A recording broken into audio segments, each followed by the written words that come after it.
Bien, merci Eric. Bonsoir à tous. Et tout d'abord, on est très heureux de vous recevoir ici, puisque depuis tous les événements qui se sont poursuivis depuis de mars, eh bien, c'est la première manifestation en présentiel de l'AFU qui est organisée. Il y a eu un certain nombre de manifestations en webinaire, en visio, etc. Des modes de communication qu'on a découverts ces derniers temps, mais c'est la première fois donc qu'on reprend ces réunions en présentiel et c'est un vrai plaisir de tous se retrouver, même si on est moins nombreux, distancés, et on sort couvert, mais ce qui va bien avec la médecine sexuelle, donc il n'y a pas de souci par rapport à ça. On est également très heureux de retrouver une fois de plus nos amis de la francophonie, et on est très attachés au sein du bureau, et le conseil d'administration de l'AFU est très attaché pour nos liens avec les pays francophones. Et on est ravis d'être en lien ce soir, une fois de plus, avec le Liban, auquel on pense et qui a bien souffert ces derniers temps, la Belgique, qui est, je crois, reconfinée ou pas très loin de l'être, ou à peu près, et puis également nos amis du Maghreb, avec lesquels on interagit très souvent et avec une grande amitié, le Maroc, l'Algérie et la Tunisie. Alors, je ne vais pas beaucoup plus m'étendre. En tout cas, bienvenue, et puis... Belle journée, belle JAMS, belle journée d'andrologie et de médecine sexuelle. Vous aurez l'occasion demain d'avoir en duplex Georges Fournier, qui voulait être là ce soir, Georges Fournier, le président de l'AFU, mais qui, pour des raisons personnelles, n'a pas pu venir aujourd'hui, mais vous l'aurez donc en duplex demain matin. Normalement, on va organiser ça. Donc, je vous souhaite un bon séminaire, une bonne réunion et plein d'échanges riches et plein de formations et d'informations. Voilà, bonne soirée à tous. À bientôt. Bonjour pour ma part également à toutes et à tous. Au revoir Xavier. Les quatrièmes IJAMS finalement, même s'il n'y avait pas eu le Covid, on avait commencé en avant, donc ça nous a permis quand même de rôder l'affaire depuis 4 ans maintenant. Alors évidemment, il n'y a pas autant de monde, la jauge n'est pas la même, il y a moins de personnes présentes ici à l'AFU, mais le but c'est quand même d'échanger entre nous. Alors simplement pour vous dire que également, vous avez dû recevoir d'ailleurs les membres de l'AFU un petit mail et ceux qui veulent se connecter ponctuellement avec un code. À différentes années d'avant, il n'y avait pas de code, mais parce que pour l'histoire de confidentialité par rapport aux patients, on avait eu des petits soucis. Donc ça reste dans le giron de l'urologie et nos amis francophones qui n'ont pas pu se connecter, notamment au Liban et en Belgique, auront également un accès à ces IJAMS. Voilà, alors les 6 associations francophones d'urologie, vous avez ici les différents présidents. Donc le Maroc, la Tunisie et l'Algérie sont actuellement connectés avec nous. Vincent Hupertan, qui est là devant nous, qui est un des membres actifs du comité d'andrologie et particulièrement actif sur les réseaux sociaux, va également être là pour activer toutes les questions qui arriveront par chat, de façon à ce que nous puissions y répondre. Voilà, je remercie également nos partenaires, parce que vous savez, ce genre de réunion, bien évidemment, c'est important d'avoir le soutien de l'industrie. Vous pourrez les rencontrer lors de nos échanges que l'on aura au moment des pauses, même si les pauses seront différentes par rapport aux années dernières, puisque vous verrez, il n'y aura pas le lunch, on fera attention au maximum, bien évidemment, pour toutes les pauses. Je vous demanderai également, pour tous ceux qui sont ici présents, d'essayer au maximum de respecter la distanciation sociale, de faire également attention au masque et de toujours avoir le masque avec vous, comme pratiquement, je pense, dans les autres salles, dans les autres pays. Cette année, nous avons un président d'honneur qui est ici présent, qui s'appelle Pierre Bondil. Le comité d'andrologie a à cœur quand même d'échanger avec ceux qui ont été des pionniers, parce que faire de l'andrologie il y a 20 ans, là je suis très content de voir qu'il y a des jeunes qui sont ici dans cette salle.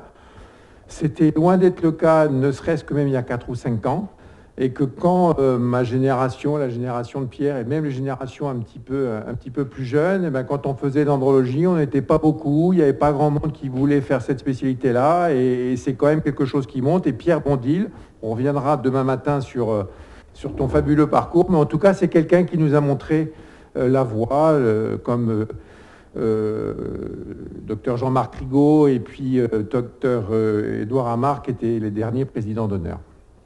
Alors les règles de fonctionnement, là ce soir, il y a les cas cliniques. On a sélectionné tous les cas cliniques, on en a une banque, on ne va sûrement pas pouvoir tous les discuter.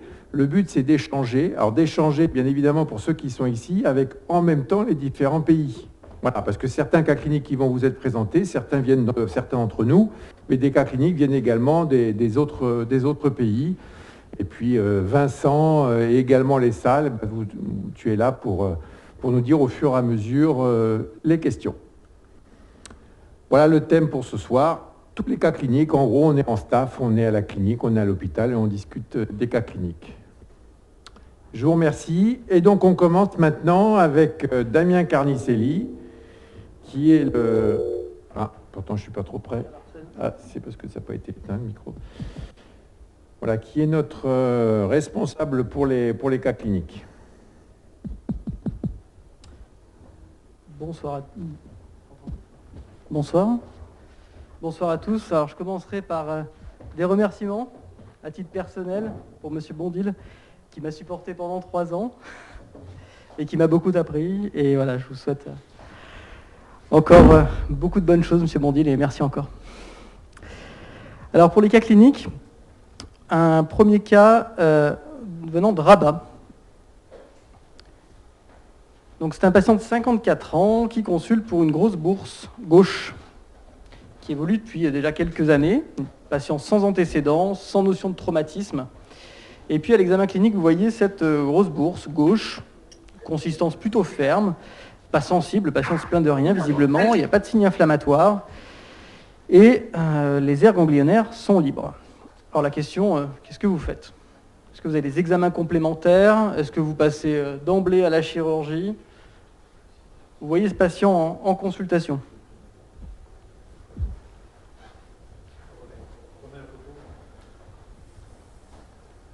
Donc je n'ai que cette photo. Alors je ne sais pas si nos amis de Rabat sont connectés. Connecté, bonjour. Bonjour. Est-ce que vous avez éventuellement d'autres précisions à nous apporter ? Oui, on voit les diapositives.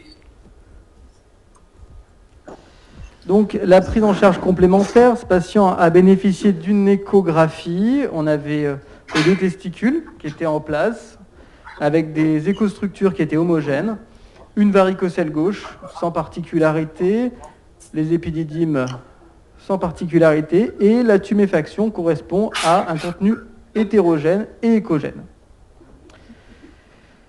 Et absence de hernie inguinale. Donc, ce patient a été opéré.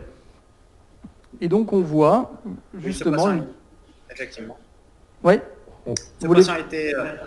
Ce patient a bénéficié d'une exploration scrotale, parce qu'on est parti du contexte que c'était un hydrocèle, comme l'a conclu notre radiologue. Exactement. Alors, quand on a exploré, on a retrouvé cette masse que vous avez vue sur le slide, une masse jaunâtre de consistance mollasse, avec une induration au niveau de l'extrémité distale inférieure. Okay. Cette masse, elle était paratesticulaire. Le testicule était sain, homogène, et la masse était complètement extirpable et paratesticulaire.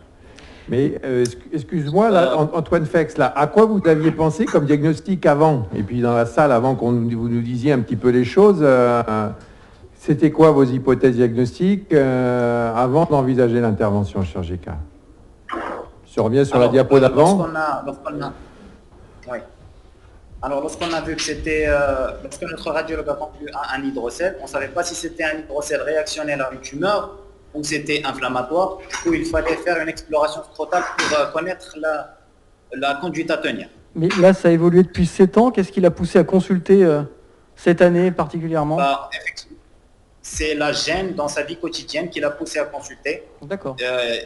La masse a tellement grandi qu'il ne pouvait plus mettre ses jeans selon les dires du patient.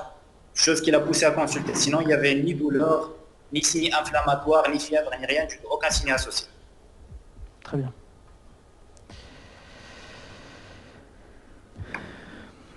Et donc, voilà, l'extemporané, vous décrivez donc cette masse qui faisait 21 cm par 12 par 24, 720 grammes. Vous confirmez? Oui, Et donc, exactement. l'anatomopathologiste vous répond qu'il s'agit d'une tumeur lipomateuse, un liposarcome bien différencié.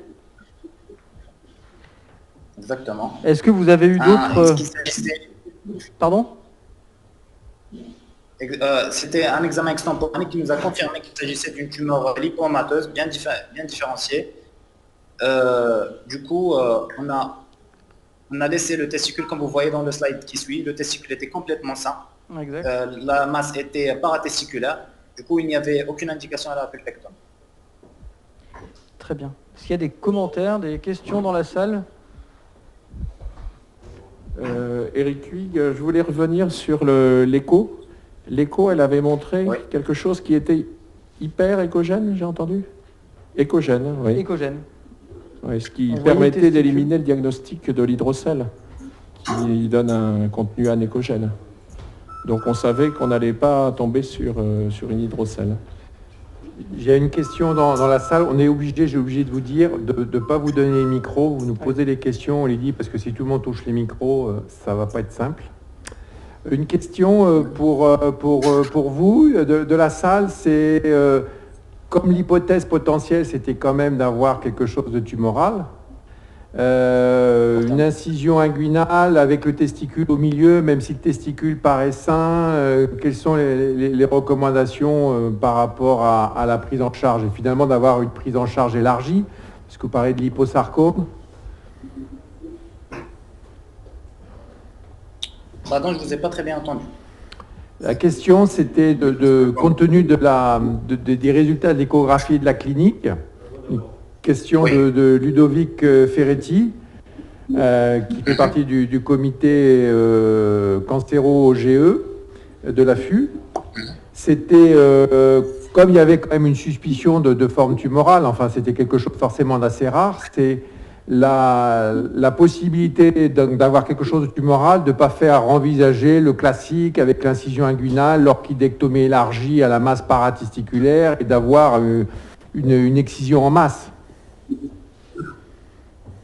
C'est ce qui était envisagé, effectivement, mais lorsqu'on a ouvert et qu'on a retrouvé que la masse était complètement extirpable et qu'elle était éloignée du testicule, c'est ce qui nous a fait un peu en péropératoire de penser au diagnostic du liposarcome, parce que c'est un peu inhabituel une localisation comme celle-là, parce que généralement, un tiers des cas est en localisation rétropéritonéale.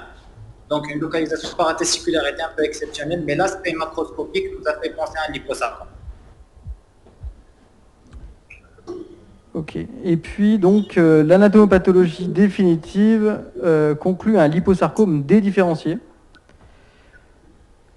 C'est bien ça? C'est bien ça, effectivement. C'est un liposarcome dédifférencié qui exprime le gène MBM2, mais c'est des cas négatifs. Selon notre anatomopathologiste, gradé au grade 1. Très bien.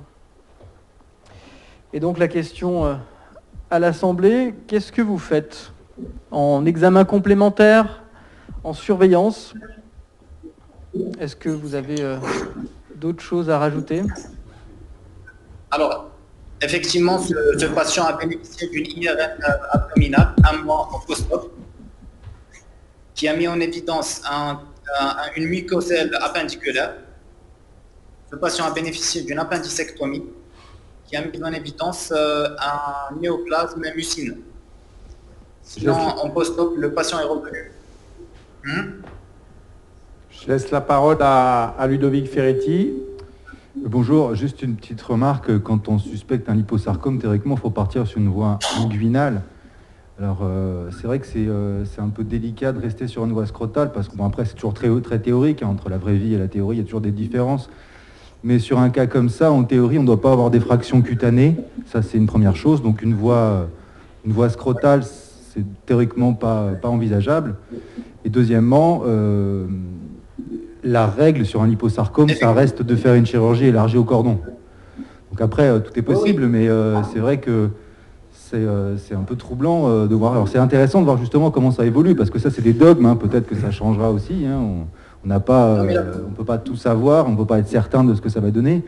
Mais en tout cas, sur le plan local, l'effraction des tuniques du scrotum, d'ailleurs, il vous montrait bien qu'il y a une infiltration des tuniques conjonctives et musculaires autour. est-ce qu'il n'y a pas une indication à reprendre une chirurgie scrotale? Enfin, à mon avis, c'est un patient qui devra être surveillé de façon très précise, avec une IRM scrotale post-opératoire. Et au moindre doute, ça va être une scrotectomie, je pense. Alors c'est un peu cher payé, mais quand on voit un cas comme ça, des cas rares comme ça, relativement agressifs finalement, parce que c'était pas si peu différencié que ça, c'est pas un liposarcome simple, banal, on peut se poser la question. Il a été opéré il y a combien de temps, ce patient? 1 mois et demi. D'accord. Donc je pense que l'IRM en post-op me paraît absolument fondamental. Et au moindre doute, ça va être une chirurgie élargie, voire délabrante, d'où l'intérêt de la voie inguinale première. Mais je précise que la voie d'abord était inguinale initialement. Mais c'est le Vlamas qui a fait à ce que qu'on la transforme en voie scrotale. Il y a une question du chat. C'est la même chose. Ok. Et en termes de surveillance, du coup, vous avez organisé comment?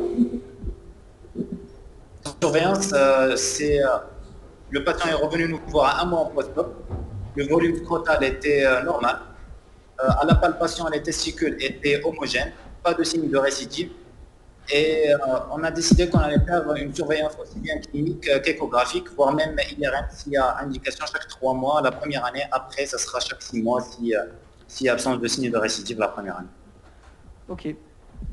Très bien. Pas d'autres questions dans la salle? Ben, merci beaucoup. Merci. On verra l'an prochain. Vous nous direz comment évoluer ce patient. On va passer au deuxième Merci. cas clinique. Alors, un cas clinique du Merci à docteur vous. Terrier. Merci. Un patient de 52 ans, on reste dans le même thème, qui vient vous consulter pour une augmentation du volume scrotal. Alors là, c'est plutôt global. Patient qui rapporte des orchites à répétition. Quel bilan proposez-vous? Examen complémentaire? Vous Bonjour. opérez d'emblée?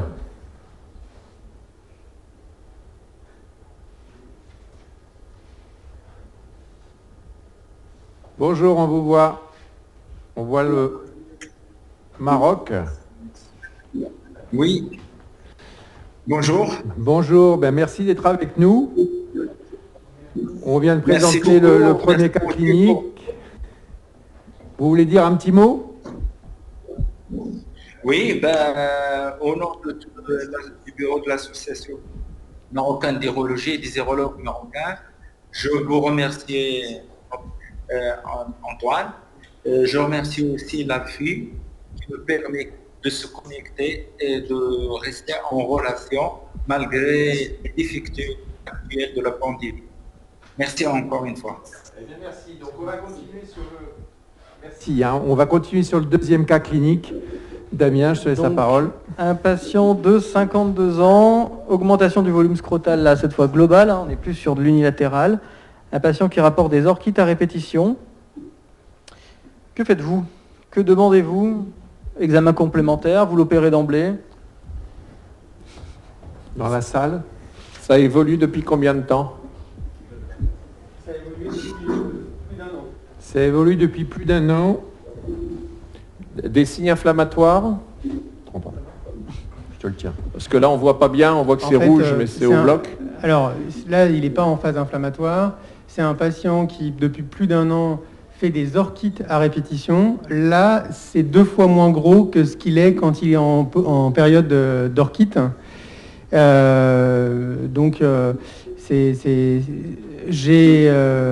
Je l'ai vu, moi, après avoir fait au moins 4 épisodes d'orchite, à chaque fois mis sous antibiotiques, ça passait. Et donc là, il vient me voir avec cette clinique, enfin cette présentation clinique.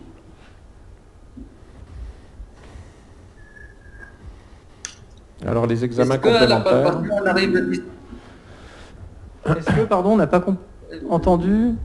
Est-ce que la palpation? Est-ce qu'à l'examen clinique, on arrive à différencier les deux testicules? Pas du tout. À l'examen clinique, on palpe rien du tout. C'est une peau extrêmement épaissie. En examen complémentaire, vous demandez quoi? Écho IRM? On commence déjà par IRM d'emblée. Il y a Son médecin généraliste avait fait quelque chose ou il était... Sur orchite à répétition, des examens spermiologiques peut-être, non? Moi, je l'ai vu, quand je l'ai vu, il était déjà passé dans plusieurs services, donc il avait déjà eu IRM à 2 répétitions, à 2 reprises et plusieurs échographies. Voilà.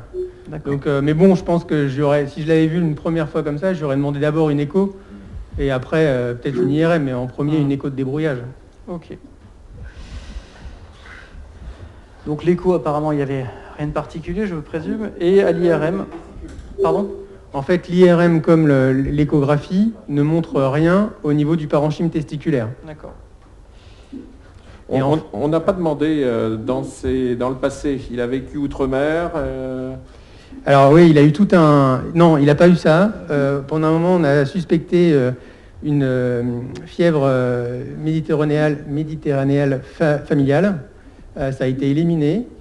Il a eu un... Donc là, en fait, je marque anapath parce qu'entre-temps, il était suivi par un service de médecine interne qui a demandé tout un bilan extrêmement large avec bactériaux, parasitaux, viraux et en fait, et anapath. C'est pour ça que la photo que vous voyez d'avant, c'est une photo de bloc parce qu'ils m'ont demandé, il avait une anapath par un dermatologue et il voulait une anapath plus grosse pour pouvoir faire des analyses plus poussées. Ouais. Donc il a eu une anapath, un bon steak de scrotum.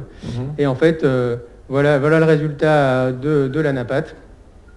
Et donc en fait, on trouve, il n'y a pas de cause évidente pour l'instant, en tout cas chez ce malade. Donc, j'ai une question. On évoque un éléphantiasis scrotal. Oui. Ok. Donc effectivement, un éléphantiasis idiopathique, donc par obstruction des vaisseaux lymphatiques. Les principales causes, les parasitoses, justement, c'était la question d'Éric. Donc là, ça, je présume que les internistes ont bilanté de ce côté-là. Oui, il a eu tout un bilan, mais moi aussi, je pense qu'il y a un truc qu'il fallait éliminer, c'est qu'il s'injecte quelque chose dans le scrotum. Effectivement. Ouais. Moi, c'est aussi ça, au début, que je me suis dit, je lui ai posé la question plein de fois, parce que je suspectais qu'il s'injecte de la vaseline, du silicone, mais ce qui ne fait quel pas... intérêt de s'injecter de la vaseline dans le scrotum? On en voit quand même régulièrement, malheureusement. T'en avais présenté un il y a 2 ans, 3 ans, où c'était avec Nicolas. Mais en fait, la vraie différence entre quelqu'un qui s'injecte de la vaseline ou du silicone, c'est que là, c'est extrêmement homogène, en fait. C'est ça qui fait la différence et qui fait que je l'ai cru. C'est que quand on a une injection de vaseline ou de silicone, c'est jamais aussi sphérique, aussi régulier. Est-ce qu'il y a une indication à faire une lymphographie? On en fait rarement, ça existe, pour essayer de voir si on n'a pas des... Alors, moi, je ne l'ai pas fait. Un blocage pelvien. Après, je présume que sur l'IRM et puis surtout les examens qu'il a eu par les internistes... Il n'a pas d'antécédents chirurgicaux abdominaux, il n'a pas d'antécédents chirurgicaux inguinaux. Okay. Mais j'ai pas demandé de lymphographie. Pas de radiothérapie. Non. Est-ce qu'on a fait un bilan dans le centre de BK urinaire? Pardon? Une tuberculose urinaire. Oui, on a recherché le BK, ouais, tout à fait. Et c'est négatif. Du coup, tu l'as revu récemment, ce patient? Tu ne nous as pas envoyé les photos post-opératoires, parce que, en fait, je vous le présente le cas parce que je ne l'ai pas opéré pour l'instant. Là, c'était juste la photo quand j'ai fait la biopsie chirurgicale. Donc, j'ai prévu de l'opérer prochainement. Moi, ce qui m'embêtait beaucoup, donc éléphantiasis idiopathique, ok. Moi, ce qui m'embêtait, c'est que je ne comprends pas pourquoi il fait des orchites à répétition, ce malade. C'est surtout ça qui me gêne. C'est pourquoi il fait des orchites tout le temps. Il y a 2 choses. Il y a ça. Et moi aussi, je me demande pourquoi il a attendu l'âge de 51 ans pour développer son éléphantiasis. Tu m'as dit c'est 1 an. Ouais, une bonne année, mais il n'a pas toujours eu, oui, c'est sûr. C'est tardif. Et c'est brusque. Ok, donc du coup... Question. Quel est l'aspect du membre inférieur? La question, c'était quel est l'aspect des membres inférieurs? Pierre, et puis je vais retranscrire la question. C'est pour dire, j'en ai parlé justement avant, j'ai eu la semaine dernière un cas pareil, un monsieur qui est venu avec une très grosse bourse, mais lui, il ne pouvait pas pisser. Il n'arrivait pas à prendre sa verge, et donc il se pissait dessus. Il avait de grandes difficultés à uriner. Alors ce monsieur avait déjà été opéré d'une hernie inguinale à 3 reprises, 2-3 ans avant, et il avait fait en post-opératoire, il avait fait une espèce d'éléphantiasis, mais qui avait été régressif. Et puis, il y a une récidive. Bon, au niveau de sa hernie, ça se passe bien. Et là, il revenait parce qu'il me disait, et on voit, c'est vrai qu'il a une bourse, c'était un ballon de football, il n'arrivait pas à uriner, donc du coup, je l'ai mis sur le dos, j'ai appuyé pour un peu décomprimer, et finalement, sa verge est sortie. Alors, j'ai pris des photos pour faire voir. Je voulais demander justement, qu'est-ce qu'on fait maintenant?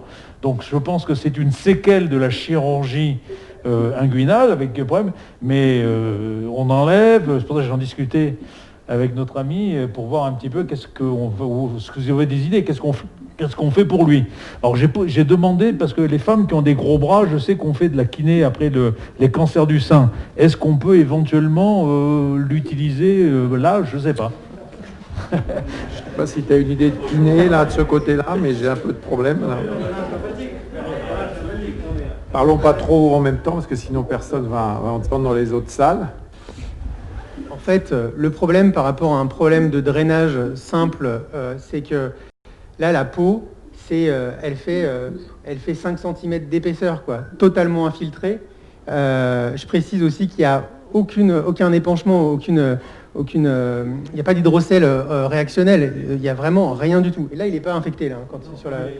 Et donc, en fait, cette peau, on peut pas c'est du cuir extrêmement large, on ne peut rien en faire. La seule solution, à mon sens, maintenant, c'est une sanction chirurgicale pour ça. Je vois pas en ce qu'on termes peut de faire stratégie, tu penses du coup t'y prendre comment? En fait, ce qui est intéressant à l'examen clinique, c'est que sur les côtés, Je te le suis, hein. En fait, dans ces cas-là, sur les côtés, on a toujours une peau saine. Il ne faut pas toucher l'écran. Ouais. On a toujours une peau saine, et donc l'idée, c'est d'aller enlever toute la peau épaissie et de retrouver la peau saine au niveau scrotal, et donc là où viennent les vascularisations. Donc la stratégie, c'est d'enlever toute la peau scrotale abîmée. Et puis, par contre, ce qui me gêne, moi, beaucoup, c'est parce que les testicules, ils vont faire leur place ou ça, mais ce qui me gêne, c'est que tout le fourreau de la verge est également pris par le DEM.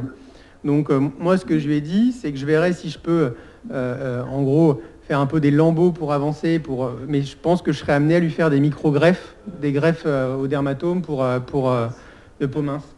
Donc, c'est évidemment pas terrible, mais dans un premier temps, il peut plus pisser en plus, ce patient, donc dans un premier temps, je pense que je vais faire ça. J'avais un patient comme ça qui avait fait une nécrose sur une gangrène de fournier. J'avais fait une greffe enfilée, et ça avait pas mal marché finalement. Sinon, ils n'entendent pas. Donc, question, cystoscopie, cystographie, c'est ça? Donc, il n'y a pas eu de cystoscopie, cystographie, tu disais, Pierre?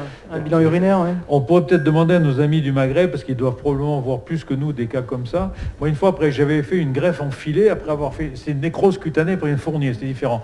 Alors, le résultat était fonctionnellement pas bien, pas très joli, parce que ça faisait un peu léopard, mais ça avait pas mal marché tout de même, en enlevant la plus grande partie de la peau. Mais je ne sais pas si au Maghreb, ils ont eu des cas, au Maroc, en Tunisie ou en Algérie.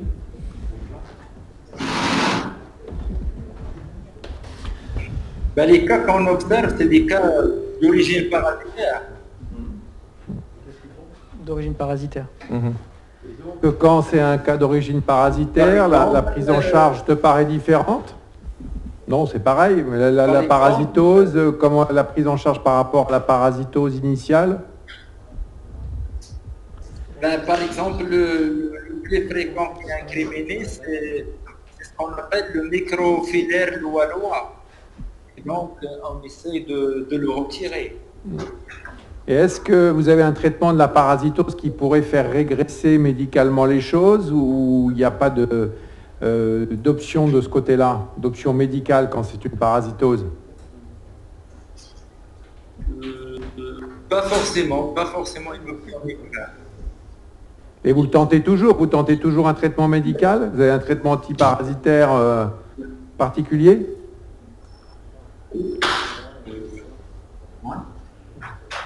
Ça dépend des diagnostics. Bon, du coup, tu nous diras l'année prochaine avec les photos. Merci, on va continuer parce que... Et puis Jean-Étienne Terrier, comme le premier cas, nous dira l'an prochain, nous amènera une magnifique photo de son résultat. Voilà, est-ce que nos amis tunisiens sont connectés? Oui, Oui, bonsoir. Bonsoir. bonsoir. Alors on a un cas, un patient de 34 ans. Bonjour à Juste une petite vous. remarque Bonjour, vous voulez nous dire un petit mot avant qu'on commence à présenter votre cas clinique? pour le cas de l'éléphantiasis. Donc, juste, on a un cas qu'on a opéré il y a quelques années. C'était un gros éléphantiasis scrotal. Et on a risqué pratiquement toute la peau scrotale. Et on a fait une greffe cette année. Et c'est bien passé. C'est assez cicatrisé. Voilà. Eh bien, merci. Je crois que vous êtes pas à Tunis, mais vous êtes à Hammamet, c'est ça? Oui, Korba, exactement. On est à 20 km de Hammamet. D'accord. Ben, merci d'être présent. Avant qu'on présente votre cas clinique, vous voulez nous dire un petit mot? Nous sommes très contents d'être parmi vous. Donc, c'est devenu une habitude annuelle. Donc, on a pas mal d'hydrologues qui sont présents dans la salle. Donc, on vous souhaite une bonne journée. On y va, on Merci. présente votre cas clinique. Alors vous nous avez parlé d'un patient de 34 ans qui se présente avec une verge tuméfiée qui évolue depuis 5 jours, 40 degrés, fébrile, un teint sceptique, pas d'orchide, pas de prostatite, et à l'examen clinique, on voit ça. Une lésion de verge bulleuse, en partie nécrotique. Vous avez d'autres informations à nous communiquer sur le patient, sur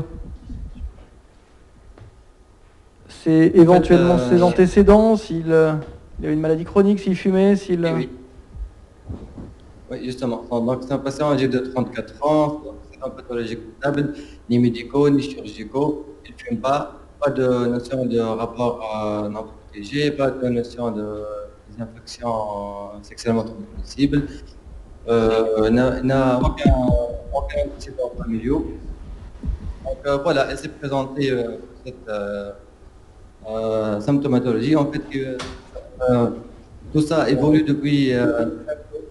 C'était initialement un médecin de l'université qui l'a mis initialement sous antibiothérapie non précisée avec anti-inflammatoire, mais sans amélioration.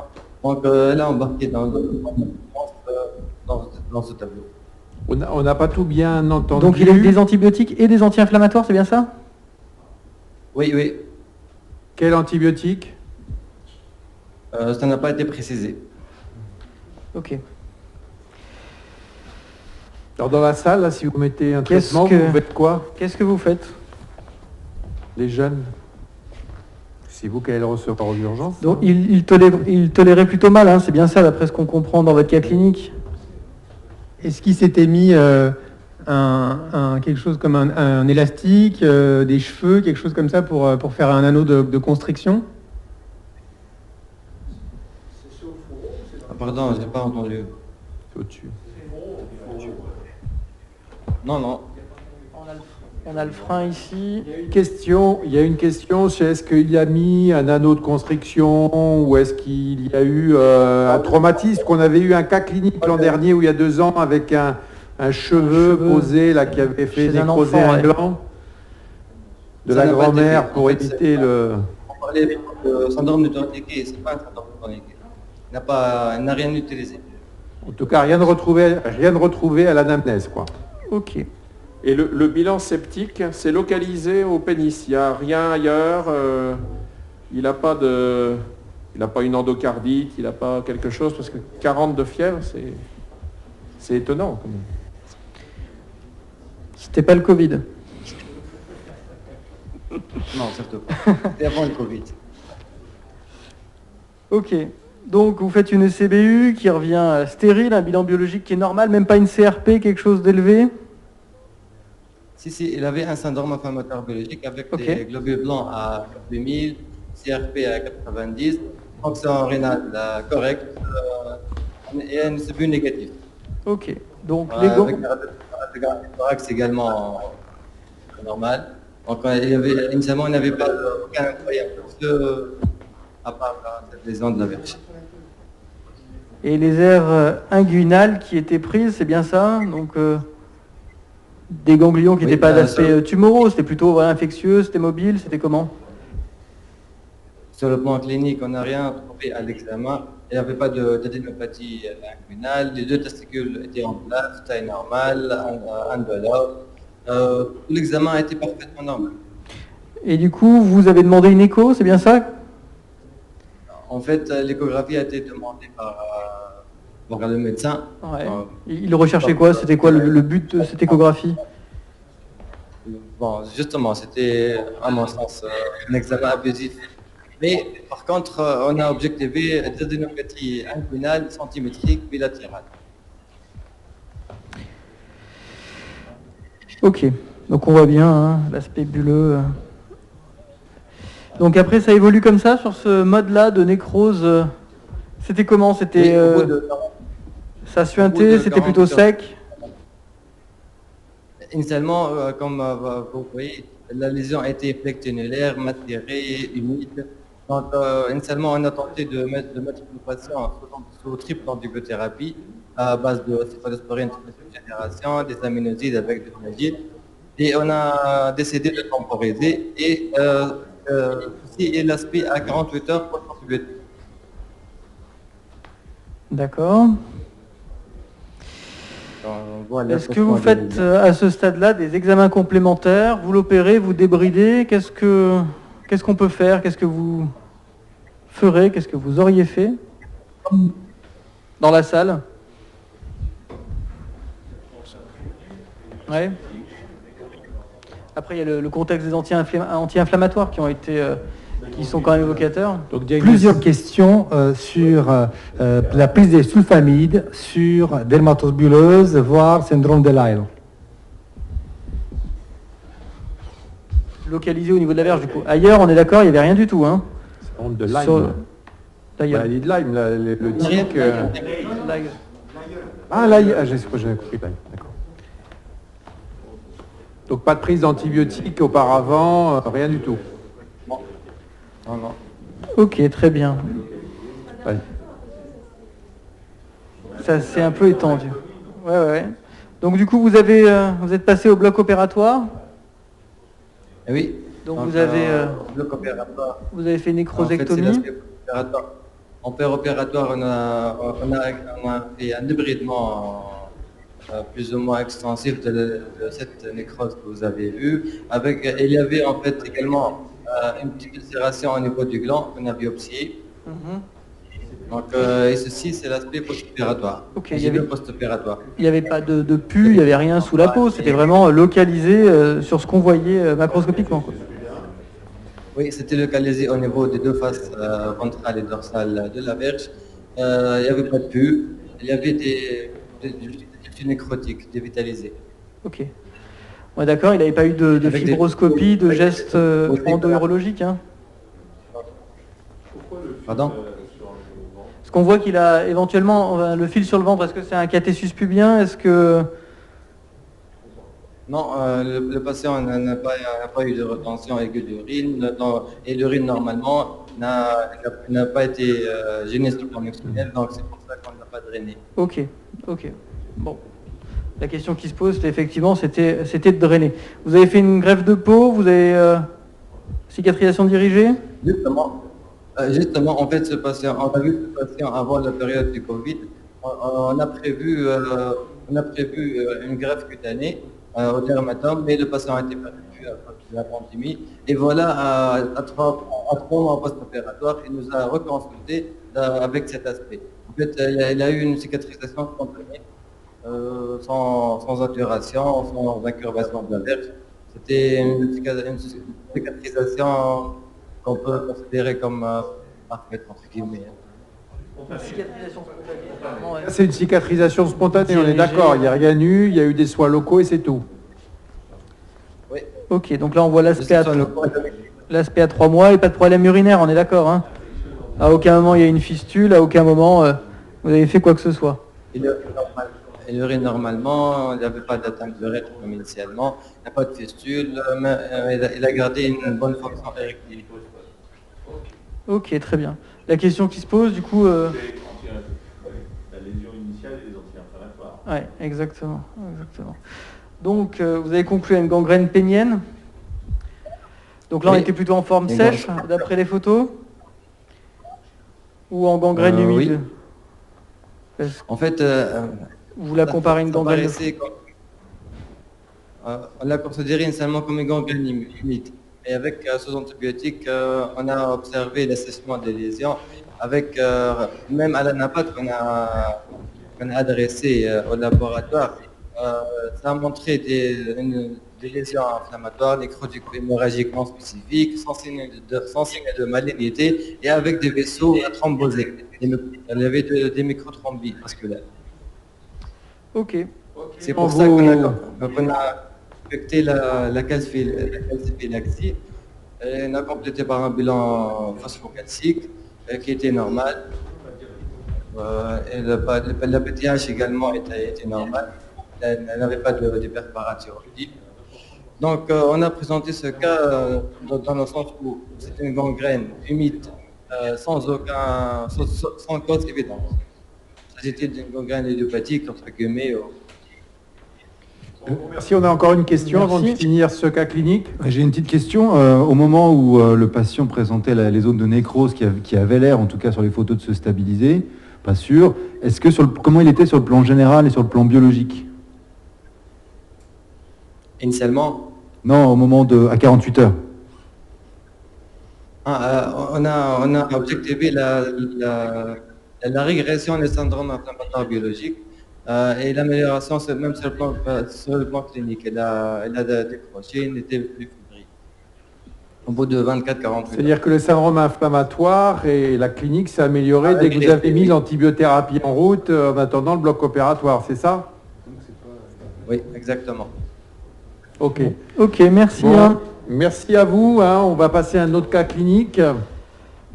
Un cas. On passera sur. Il y a sûrement nos amis algériens qui sont connectés. Comme vous avez un cas clinique qui est plus de la médecine sexuelle, on le passera par la suite. Là, on va faire ce cas-là. Vas-y, Damien. Un cas d'un patient de 58 ans, un militaire retraité qui présente une lésion au niveau de la face ventrale de la verge qui évolue depuis 1 an. Un patient qui est en bon état général, qui n'a rien de particulier sinon à nous signaler. Au niveau urinaire, une prostate de 30 grammes, des orifices herniaires qui sont libres. Et par contre, bien sûr, on a des ganglions inguinaux bilatéraux. Qu'est-ce qu'on fait? Un scanner, une IRM, un PET scan, une échographie, un bilan biologique. Vous l'envoyez chez le dermato, vous...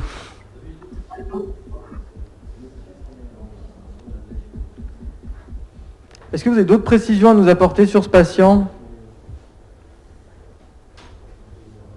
On n'entend pas. On n'entend pas, on vous entend pas.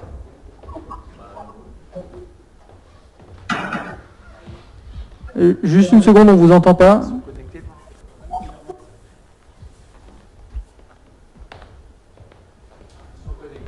Ils sont connectés, mais en fait, il n'y a pas de son. Allez. Oui. Ok. On passe et on revient après, quand vous avez un peu de son. On passe à un cas clinique du docteur Gradiana concernant un implant pénien, donc un homme qui est né en 1949, qui a eu une prostatectomie, il est diabétique, hypertendu, donc c'était un Gleason 7, il a bénéficié d'une radio-hormonothérapie, sinon au plan du PSA tout va bien, il a des fuites et bien sûr il a une dysfonction érectile séquelaire, il a bénéficié de la pose d'une prothèse pénienne, un implant fonctionnel, une verge plus courte, mais ça c'est assez classique. Et puis donc plus de fuite. Alors on va se poser la question. Donc tu n'avais pas fait de mini-jupette ni rien du tout, tu avais fait classique. Ok. Et puis à 1 an, rien de particulier, une testo normale, un PSA normal donc. Et il parle d'un gland mou, peu sensible, avec un manque de sensation. Donc on va dire, malgré la bonne rigidité, une satisfaction qui n'est pas optimale. Qu'est-ce que vous lui proposez? Est-ce que c'était une voie infrapubienne? Donc c'était une voie infrapubienne pour ceux qui n'ont pas entendu. Donc vous faites quoi? Vous mettez du Vitaros, vous lui dites qu'il faut vivre avec, vous changez d'implant, vous changez de technique. Changer de voie. Donc tu l'as mis sous Vitaros et IPDE5. Et en post-opératoire de sa PR, il avait une rééducation, il avait qu'est-ce que tu leur fais? Il avait une radiothérapie. Ouais. Donc il n'avait pas bénéficié de vacuum ou il avait... Ouais. Vacuum, tout. Ok. Les injections, tout, les réfractaires, avec une demande toujours donnée dans ces petites fuites. Et je voulais juste, dans ce cas clinique qui n'a rien à voir avec la suite, c'est est-ce que vous avez... Est-ce que, en dehors de la mini-jupette ou de la bandelette associée, pour ces petites fuites de temps en temps, il arrive quand même, il ne faut pas oublier qu'il y a une prostatectomie et une radiothérapie, donc des corps, un bulbe potentiellement un petit peu plus rigide ou des corps caverneux proximaux plus resserrés. Et ce n'est pas la première fois qu'après la pose d'un implant, les gens sont satisfaits au moins sur ces petites fuites occasionnelles, comme si je me demande si le bulbe, il n'y a pas une compression quand même bulbaire, comme si on mettait des ballons au niveau bulbaire. Je ne sais pas si... Si, moi je suis d'accord avec ça. Quand ils ont des mini fuites et qu'ils posent la question toujours dans l'information, est-ce que ça va changer quelque chose à mes fuites? Sous-entendu, est-ce que ça va les aggraver? Moi je leur dis c'est neutre. Parfois, c'est rare, mais ça peut les améliorer un petit peu parce que je l'ai constaté. Il y a Sébastien Belay qui veut dire un mot. Oui, on sait que quand on associe au sphincter artificiel urinaire des implants qui sont larges, notamment le coloplaste titan, on a une augmentation du risque d'érosion de la manchette par rapport à des implants qui sont un tout petit peu moins larges, comme le Narrowbase ou le Boston Scientific LGX. Et donc, il y a forcément quelque chose qui se passe au niveau de la compression proximale. Et donc, il y a de la compression mécanique et probablement aussi de la stabilisation de l'urètre proximal. Voilà. Ok. Non, je suis tout à fait d'accord. Donc ce patient, il est tout va bien, il est en confinement, et puis il rappelle après le confinement, puisque on remarque quelque chose qui ressemble à une tubulure au niveau du pli inguinal gauche. Oui, en fait, il n'appelle pas parce qu'il constate quelque chose, il constate rien du tout. Il appelle simplement pour dire ça me gratte, j'ai eu un petit suintement, un petit saignement au niveau inguinal. Et puis c'est la date de mon contrôle annuel pour mon PSA et tout ça. D'accord. Secrétaire rapporte, qu'est-ce que vous faites? C'est-à-dire il appelle pour ça. Bon, il n'y a pas d'urgence, vous êtes en post-confinement, à la limite ça peut être dans 3 mois le rendez-vous. Qu'est-ce qu'on fait? Bon, c'est ça, c'est... Je dis, j'ai rien compris, il a un implant, il n'a pas de douleur, il n'a rien. On me rapporte qu'il y a eu ça gratte, il y a eu un minime suintement. Il n'a rien remarqué, le patient, il ne rapporte rien. Consultation immédiate, et voilà ce qu'on trouve à l'examen clinique. D'accord. Ok. Et on est d'accord, pas de fièvre, aucun autre signe, rien du tout. Aucune douleur, rien, un implant toujours fonctionnel. Et il s'en servait, voilà. Il s'en sert, juste ça. Alors c'est l'examen en écartant, voilà. Okay. Moi, j'ai tout de suite pensé, suintement, érosion. Ok. Et qu'est-ce qu'on fait? Qu'est-ce qu'on fait? Est-ce que vous avez des... Dans la salle... Vous faites quoi, vous Alors, Sébastien Belay... On enlève tout? Moi, je changerai tout.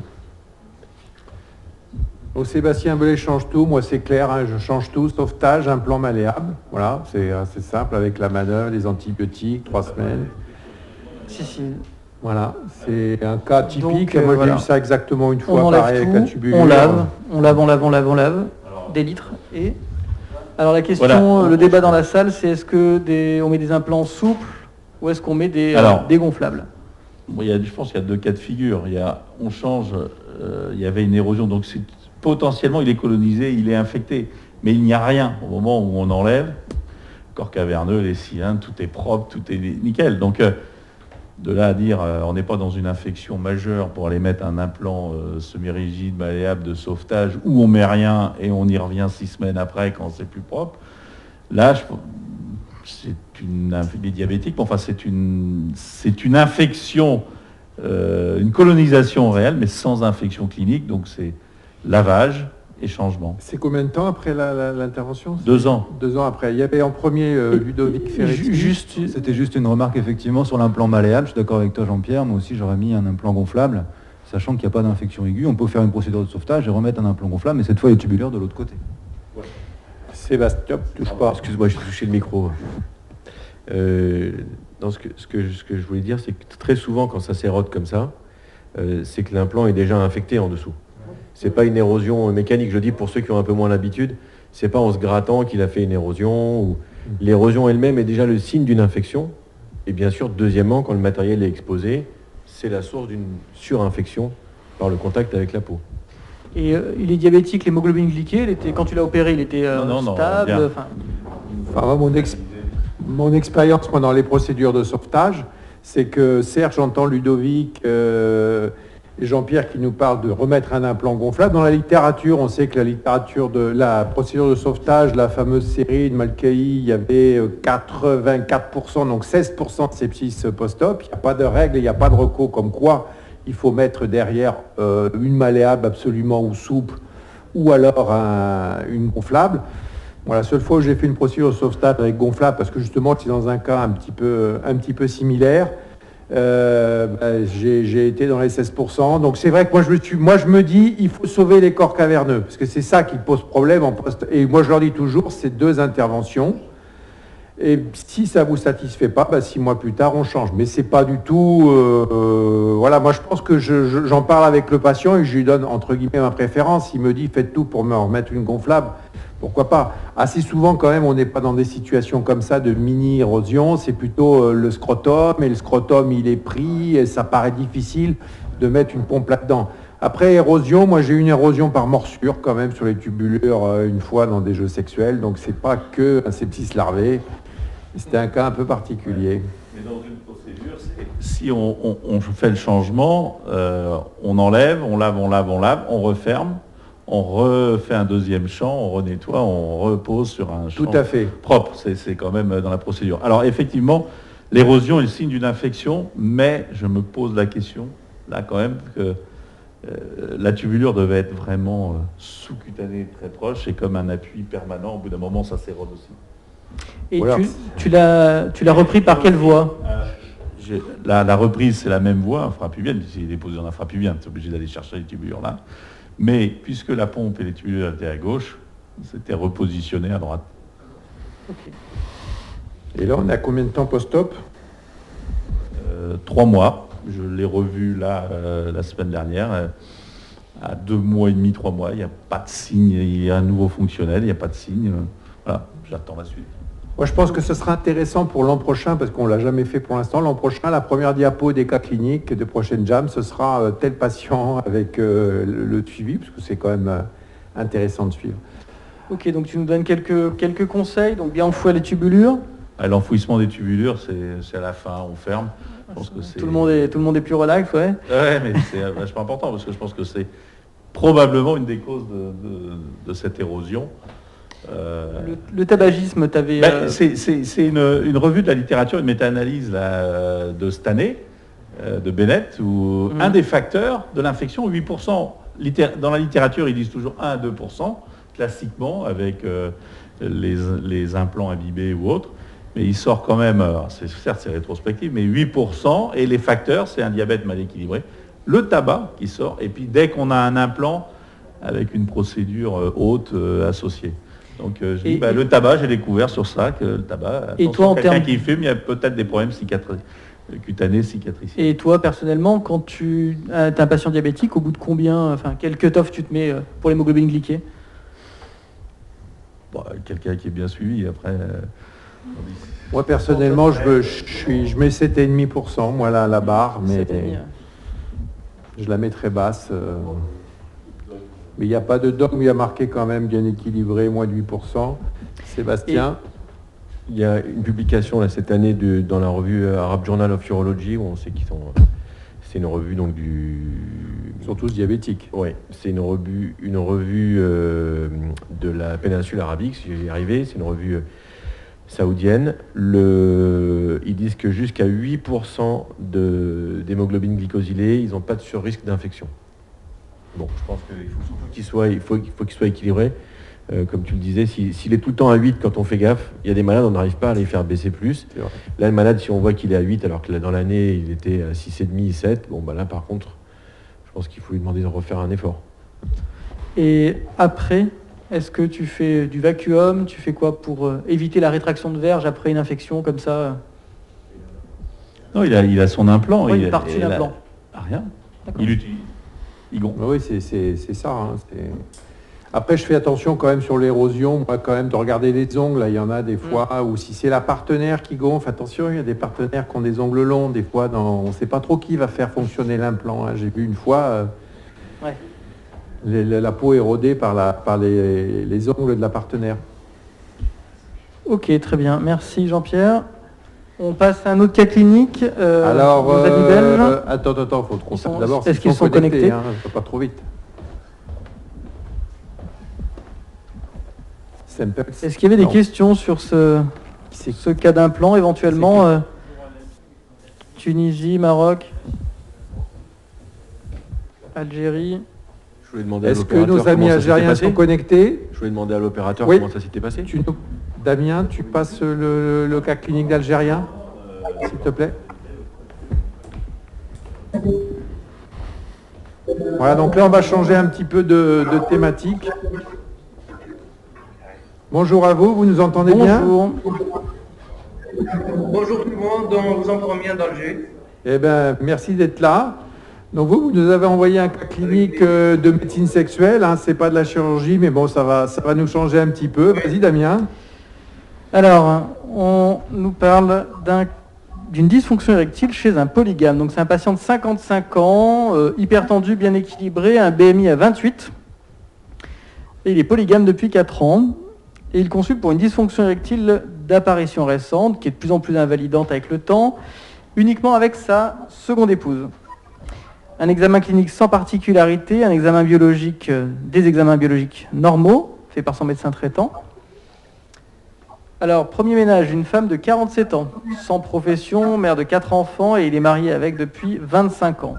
Il a des rapports satisfaisants, une bonne érection, donc une vie de couple sans particularité. Et puis, son second ménage, une femme de 29 ans, qui est avocate, et ils ont un enfant de 18 mois. Et donc, début des problèmes de couple après la naissance de ce premier enfant, de ce second ménage, et qui s'aggrave avec le temps.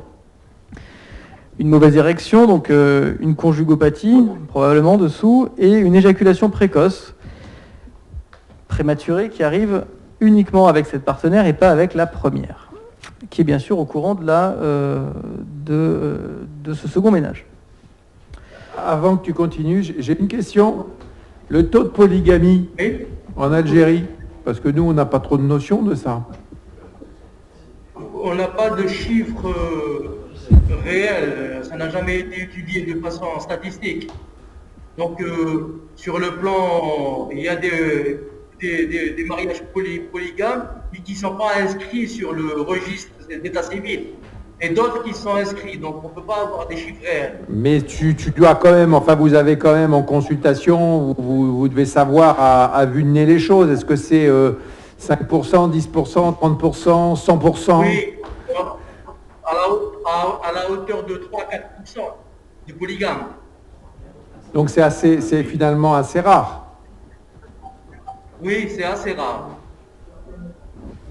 Ok, merci. Ok, et donc vous nous posez une série de questions sur les approches sexologiques avec ce second couple. Est-ce qu'il faut faire une exploration urologique, andrologique? Est-ce qu'il faut convoquer ce deuxième ménage en consultation éventuellement avec le premier, faire une comparaison? Et comment axer la thérapeutique? Longue consultation. Là, vous nous posez une colle, là. Vous nous posez une colle, hein. On est plus à l'aise avec l'érosion des tubulures. j'imagine. Avec ça, mais enfin bon, il y en a certains dans la salle quand même qui sont familiarisés avec la médecine sexuelle. Eric, tu voulais dire un mot? Ce que je pense déjà, c'est que pour le prendre en charge, il faut arriver à mieux le comprendre. Ce qui est sûr, c'est qu'on a affaire à une dysfonction érectile qui a une composante psychogène prédominante. Parce que c'est une dysfonction érectile qui est situationnelle. Il n'a pas de problème avec la première épouse. Donc on est dans un contexte qui est effectivement lié à cette deuxième épouse. Après, ça ne veut pas forcément dire qu'il y a une conjugopathie. Ça peut être une des hypothèses. On sait que la survenue d'un enfant dans un couple, c'est quelque chose qui classiquement modifie le couple. La dynamique va être perturbée, modifiée. Et là, il peut y avoir plein de cas de figure. L'homme peut se sentir un peu de côté. Et il peut avoir également perçu des modifications de son épouse. Donc, bon, je ne vais pas énumérer, mais ça, c'est une des possibilités.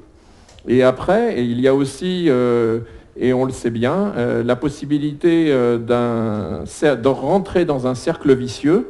Donc, on n'est pas obligé forcément d'avoir une grosse perturbation qui évolue depuis le début. Peut-être qu'elle a été résolutive, mais par contre que l'individu a développé une angoisse de performance, ce qui est assez classique. Donc, au niveau des approches sexologiques, la salle pourra s'exprimer. Moi, ce que j'aurais tendance à faire avec ce patient, c'est effectivement de pousser encore l'interrogatoire. On n'a pas assez fouillé le cas. Il faut absolument essayer de déterminer quels sont les leviers qu'on va pouvoir utiliser. Donc, quels sont les points forts pour ce patient et ce couple. Est-ce que la femme est aidante? Est-ce que le patient est compréhensif? Est-ce qu'il arrive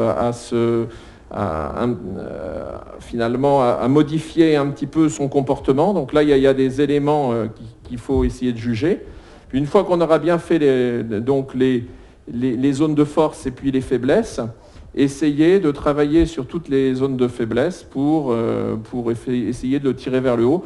Donc on est sur une sexothérapie plutôt cognitivo-comportementale, avec de l'information au patient, beaucoup d'informations sur comment se passe la physiologie de l'érection, comment survient la dysfonction érectile, les anticipations négatives, tout ça. Donc c'est beaucoup d'infos et on essaie de faire bouger le comportement de l'individu.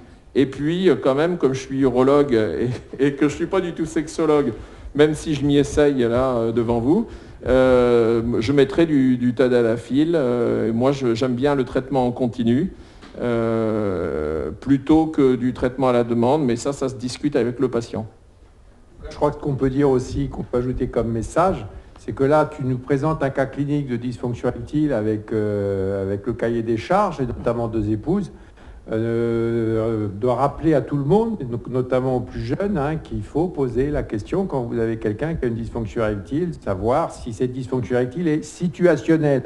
Et dans les situations, il y a les vacances, il y a quand j'ai pas de soucis, il y a quand j'ai pas de contrôle fiscal, mais il y a également la situation de différents partenaires potentiels. C'est toujours une question qui est un petit peu touchy, mais ils vont pas forcément vous le dire spontanément. Après, et la première consultation est essentielle pour ça. Il y a un bilan à faire aussi chez ce monsieur qui a un BMI à 28, donc voilà. Voilà, c'est-à-dire que, comme l'a dit Eric, il y a des facteurs de vulnérabilité psychologique et évidemment une dysfonction érectile situationnelle, mais il ne faut pas oublier qu'il a 55 ans, un BMI à 28 et qu'il peut avoir des facteurs de vieillissement physiologique et de vulnérabilité psychologique et physiologique.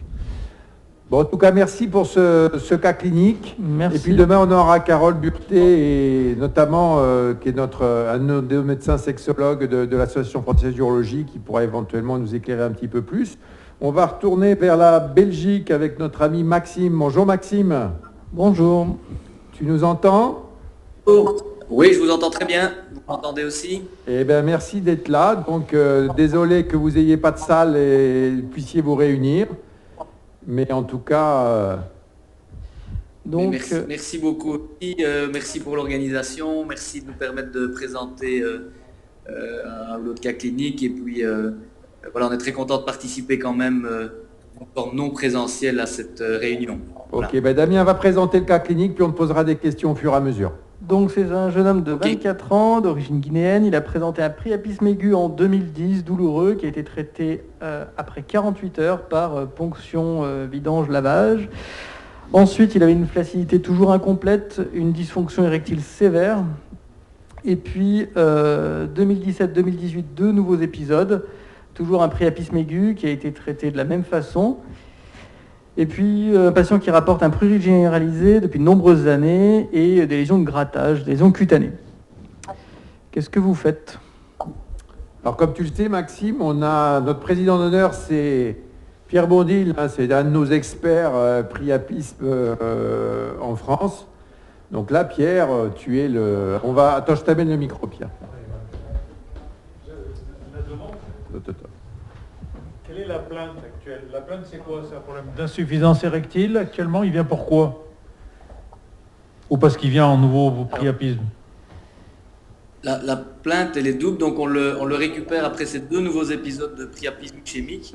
Et la plainte, c'est d'une part qu'il ne récupère jamais un état de flaccidité complète.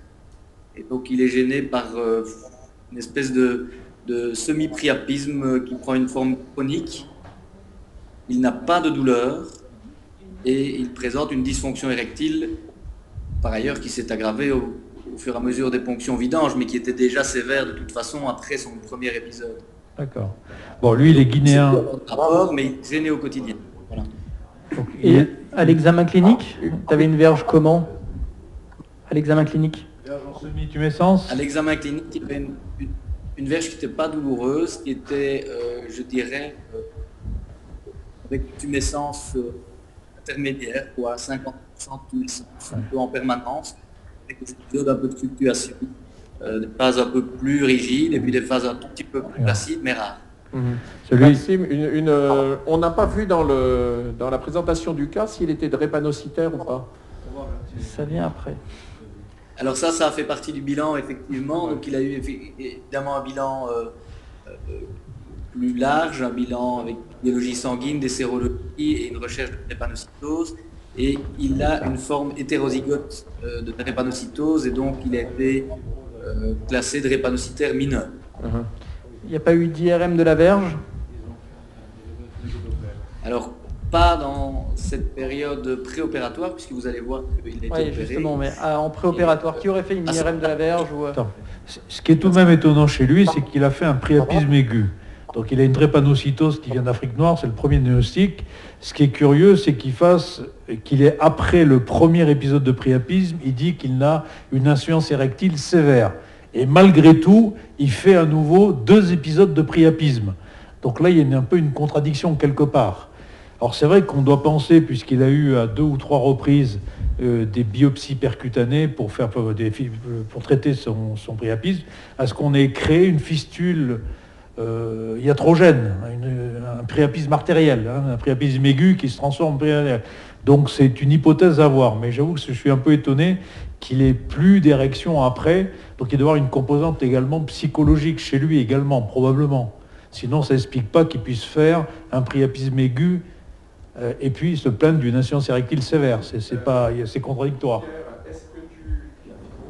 Moi je pense que peut-être son sentiment d'avoir une tumescence permanente, je me demande si c'est pas simplement de la fibrose. Et qu'il ait finalement une incompétence totale caverneuse. Pourquoi il a fait 2 priapismes aigus après? Tu vois, c'est ça qui ne colle pas. Si tu fais une fibrose, normalement tu ne fais plus de priapisme, hein, malheureusement. Voilà, ou alors tu fais un priapisme pas très fort. C'est un peu curieux. IRM, écho-doppler, IRM. Il n'a pas essayé des injections intracaverneuses. Je sais pas, alors votre bilan c'est quoi?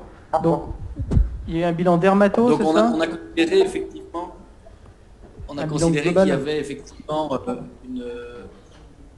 peu de tissu caverneux résiduel. On a imaginé qu'il pouvait refaire des espèces de prismes de priapisme intermittent. avec une dysfonction érectile qui pouvait être multifactorielle, effectivement, mais liée quand même à une forme de fibrose, surtout son premier épisode de priapisme qui durait plus de 40 minutes. Et donc, on a fait une échographie Doppler. C'était probablement l'erreur dans ce cas-ci.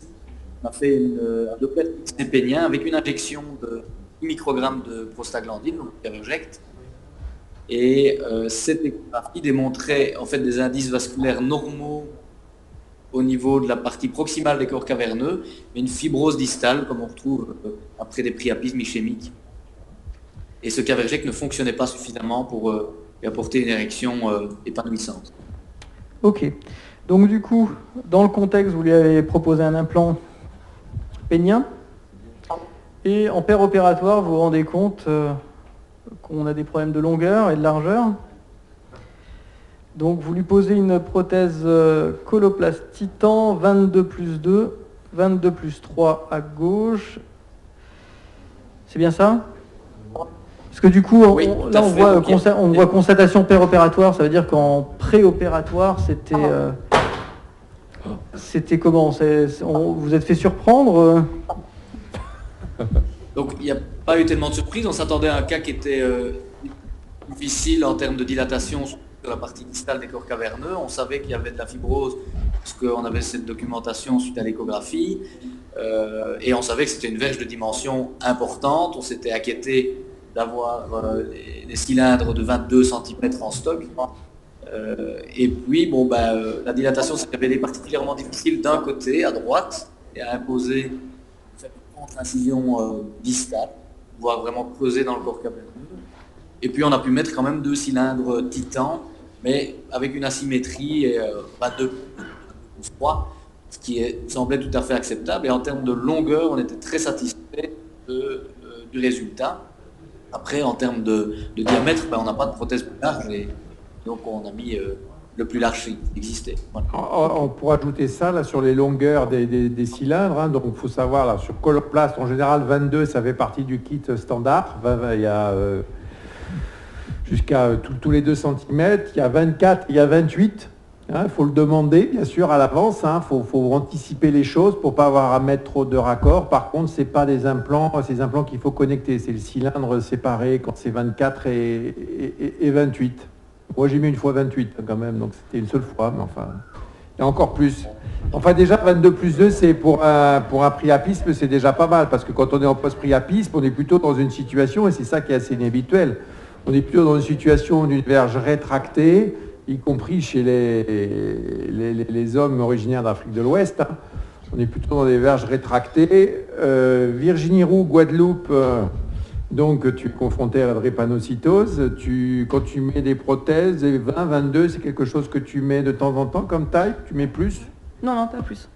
Mais ça t'est arrivé, ce genre de taille sans... Une petite question, parce que là, c'est un implant chez un drépanocytaire. Quelle est la préparation hématologique? Préparation hématologique du patient drépanocytaire. Il est hétérozygote, on a vu. On a donc demandé l'avis des collègues internistes, des psychologues qui s'occupent des drépanocytoses, qui ont considéré que les mineurs avec très peu de globules HbS. Et donc il n'y avait pas de répercussion pour eux ailleurs que ces problèmes péniens et aucune conséquence de cette drépanocytose mineure. Ils n'ont donc rien conseillé de spécifique. On n'a pas fait différemment, on a fait une prophylaxie classique, on n'a pas modifié l'oxygénation ou d'autres choses. Je peux dire un petit truc? Ok, donc depuis l'intervention, il se plaint de douleurs permanentes, que ce soit à l'état flaccide ou en érection, et on n'a rien de particulier, pas de signe d'infection, une activation qui est facile, bref, un implant qui fonctionne bien. Les antalgiques sont inefficaces. Est-ce qu'il a eu un traitement antibiotique d'épreuve ou vous avez fait que des antalgiques? Il n'a pas eu de traitement antibiotique d'épreuve. Il n'a eu aucun moment de manifestation inflammatoire. On sait que la douleur peut être un des premiers signes d'une infection plutôt frustre et à moyen terme. Mais dans son cas, ça n'a jamais été allez, on n'a jamais suspecté de problème d'infection sous-jacent, c'est Ok. vrai. Il n'y a pas eu de traitement antibiotique. C'est combien de temps après? Question dans la salle de Jean-Étienne Terrier. Alors bonjour Jean-Étienne, il a eu des douleurs d'emblée qu'on considérait comme habituelles, qui n'étaient pas plus fortes que d'habitude. Et puis les premiers par rapport à 15 jours, un mois, avec des douleurs,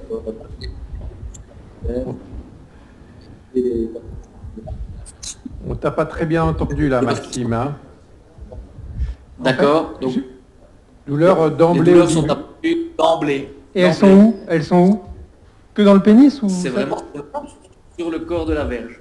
Parce que Le fondement de la verge. par rapport à ce que tu disais sur les drépanocytaires, moi j'ai eu un autre son de cloche par rapport aux médecines, les internistes qui s'occupaient des drépanocytaires nous conseillaient, quand ils sont opérés, souvent ils font des crises aiguës, et avec souvent des douleurs liées aux crises drépanocytaires, et ils peuvent également, moi j'ai eu un patient qui a fait de l'hyperthermie post-opératoire, parce qu'il avait fait une nécrose partielle de rate.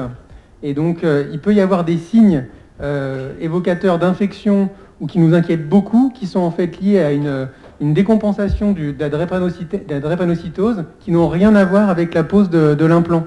Donc je mettrai un bémol sur ce que tu disais, pas forcément besoin d'une prise en charge en parallèle. Peut-être que poser l'implant, oui, mais prendre bien l'avis de l'interniste pour voir s'il faut, enfin, de la personne qui s'en occupe, pour voir s'il ne faut pas faire un traitement conjoint, quoi.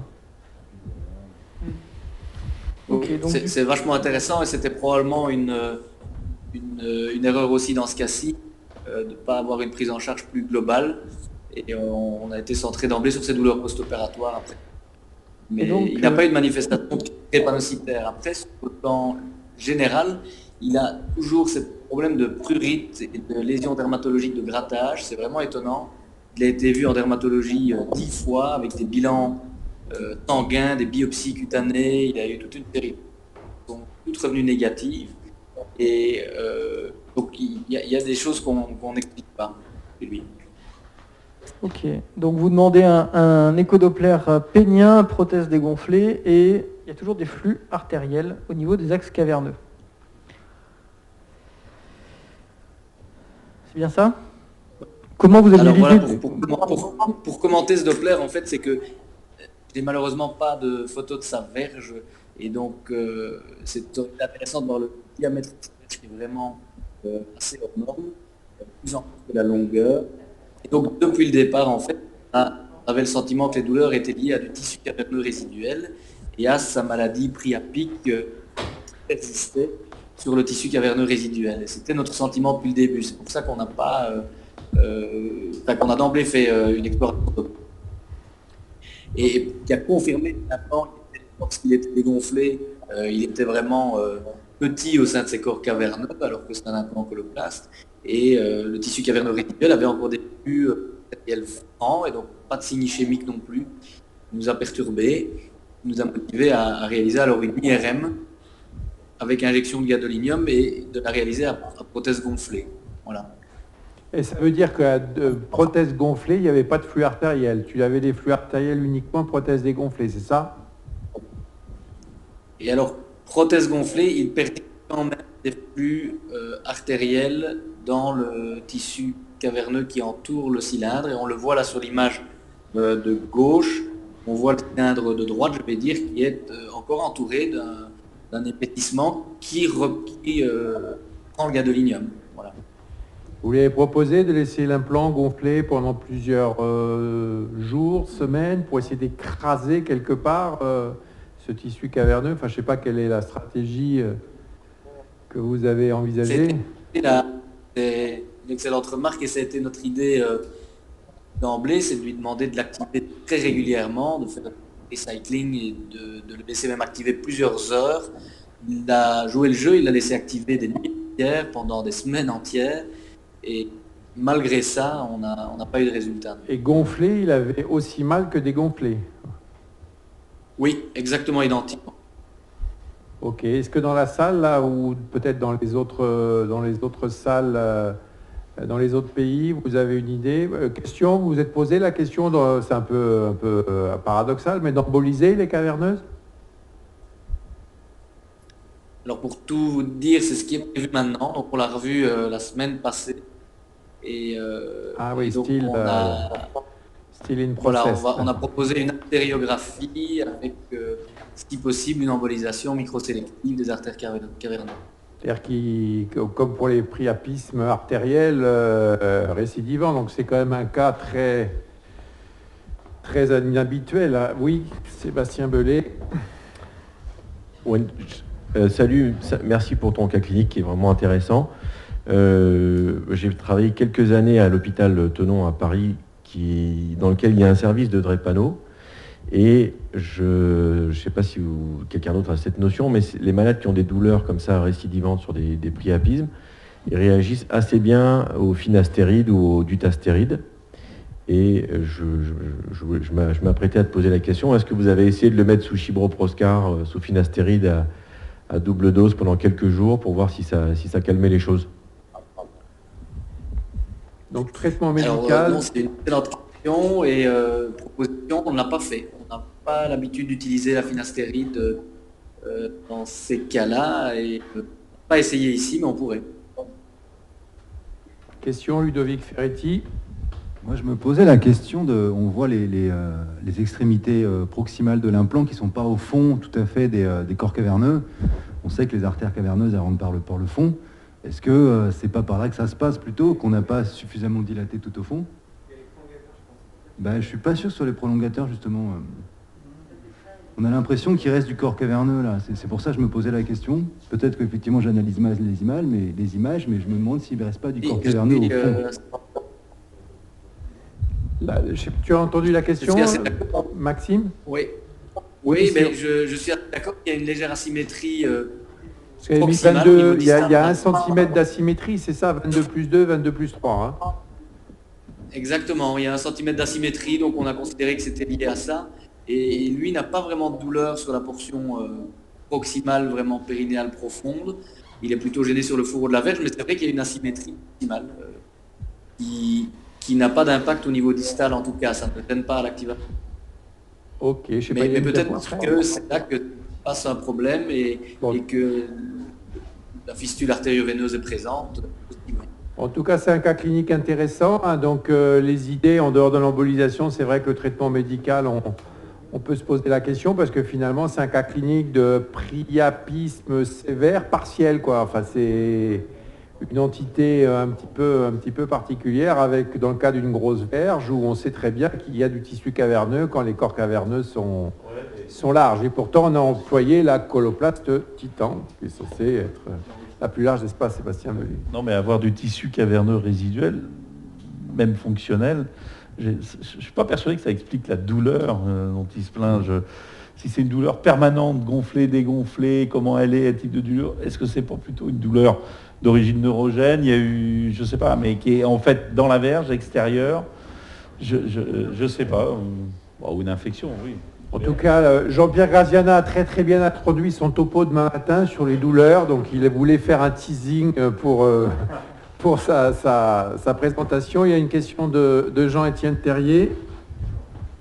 Non, mais pour revenir, il y avait des lésions dermato. Je sais qu'il existe chez les orthopédistes de manière extrêmement rare des allergies aux implants. Là, il avait des lésions dermatologiques présentes, ce malade. C'était avant l'implant. D'accord, ok. Bien tenté. C'était présent avant l'implant et c'est toujours présent maintenant. C'est un patient qui devient compliqué à manager parce qu'il est réfugié en Belgique. Maintenant, il a accès au sécurité sociale. Et bon, il reste douloureux, donc on va essayer de lui proposer une artériographie avec embolisation, si l'idée paraît acceptable. Mais si on découvre en tout cas une fistule artérielle. Merci. Merci beaucoup, Maxime. Et puis on te retrouve demain matin pour la table ronde, un plan malléable, un plan gonflable avec Ludovic et Sébastien. Tu as vu, ils t'ont posé plein de questions, donc ils vont te challenger demain matin. Merci à toi et puis bien sûr tu restes.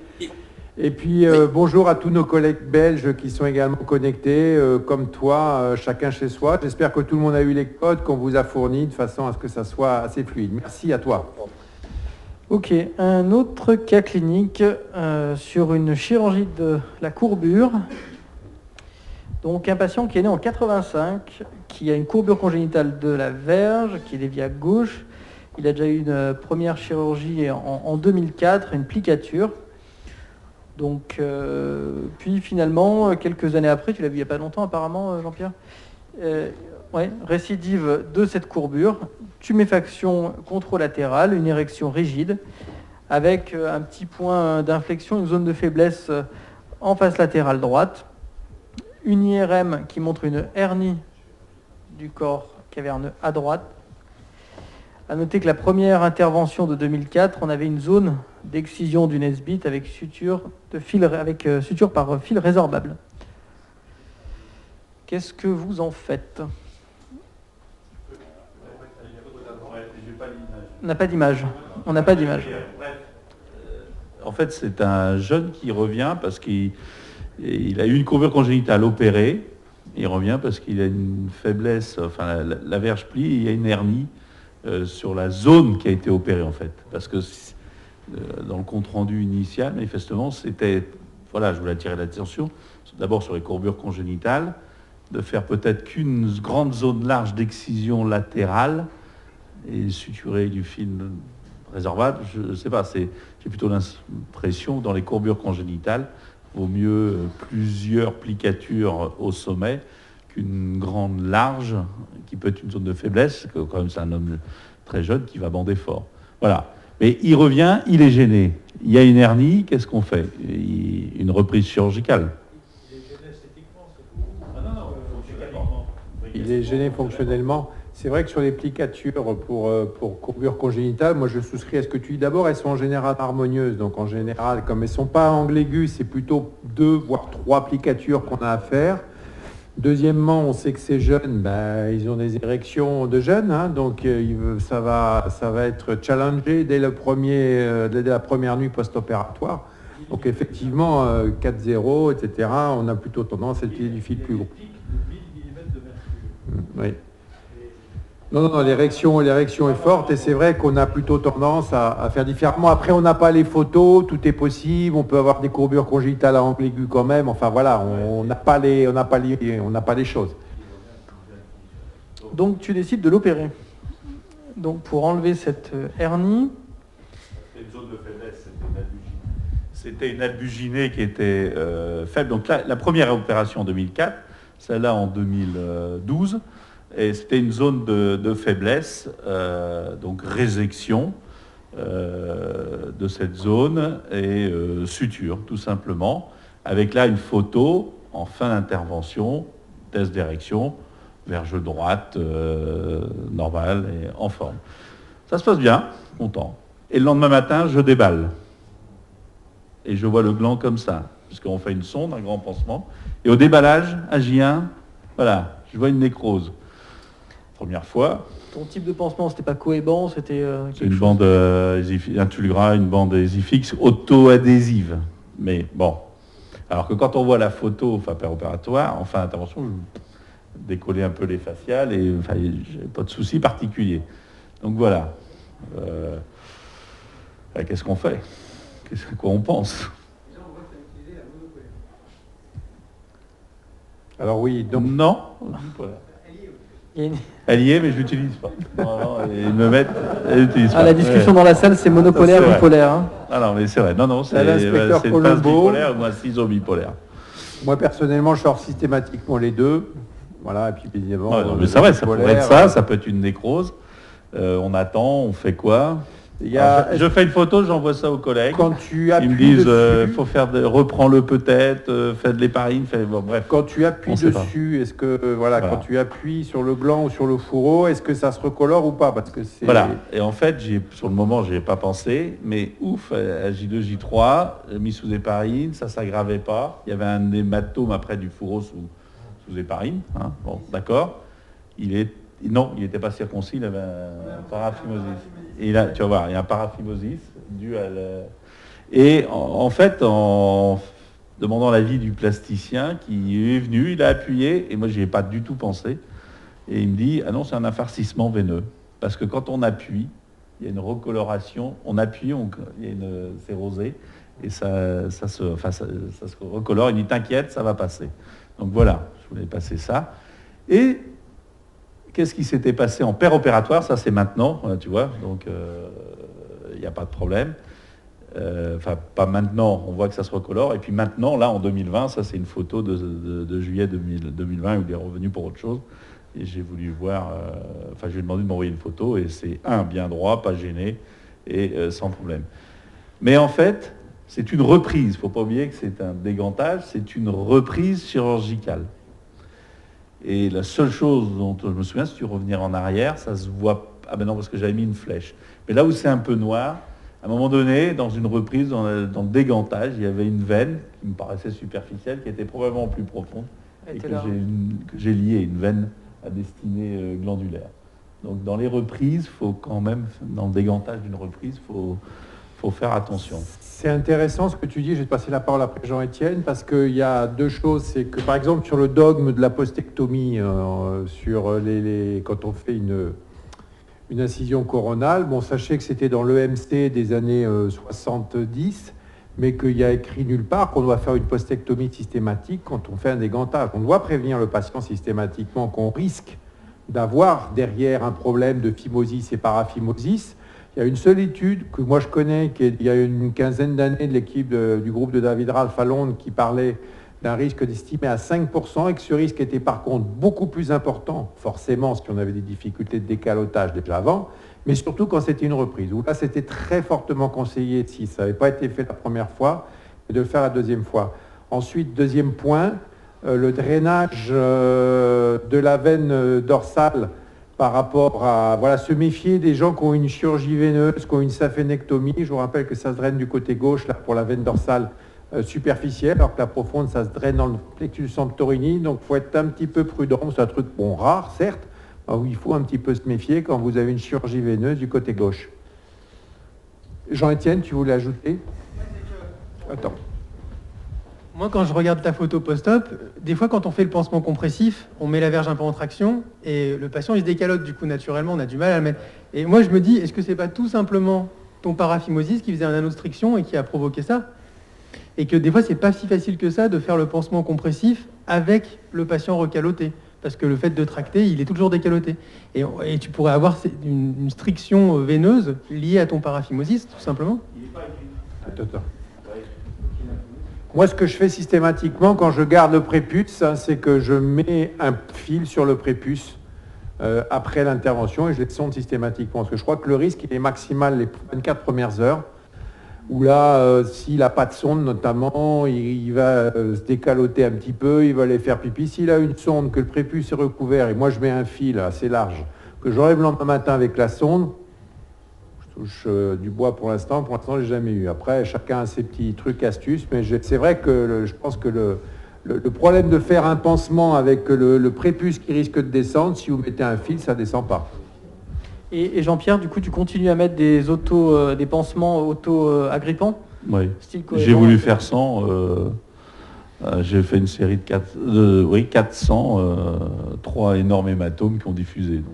Oui, moi, je fais systématiquement ça, mais c'est vrai qu'il ne faut pas être trop compressif, il faut être gentil quand même. Faut pas... Bon, en tout cas, c'est la fin de ce cas clinique. C'est la fin, oui. La fin de ce cas clinique. On va mettre... Est-ce que nos amis marocains sont présents? Est-ce qu'il y a du son? Oui, je le vois. On va mettre un de vos cas cliniques.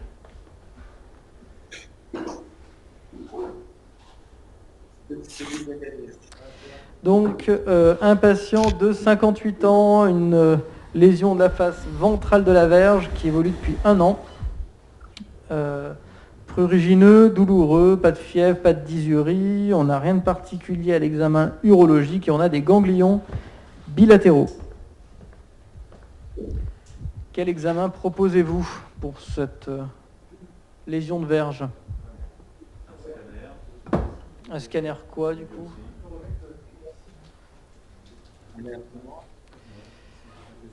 Du coup, la lésion, elle est plutôt aux dépens du fourreau. Comment vous pouvez nous la décrire un peu plus? On n'a pas trop d'angle. Alors, c'est une lésion qui est au niveau du corps de la berge. Donc, le fourreau n'est pas atteint, le patient est en circoncis, donc le gland n'est pas atteint non plus. Donc, c'est une lésion qui est proximale au tiers moyen de la berge. Ok.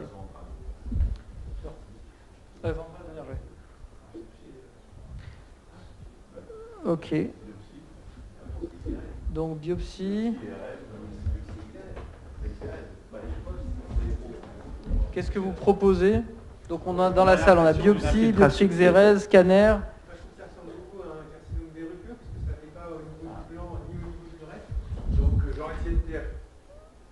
Jean-Étienne Terrier pense que ça ressemble à un carcinome verruqueux.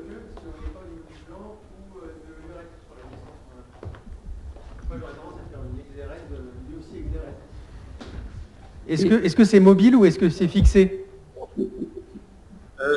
C'est fixé. Effectivement, c'est fixé. Fixé à l'urètre, ça bouge pas. Il a une dysurie? Il a une dysurie? Non, il n'y a pas de dysurie. Et une urétroragie? Non plus. Et il a une courbure ventrale quand il avait des érections? Il a une courbure ventrale. Ouais, d'accord.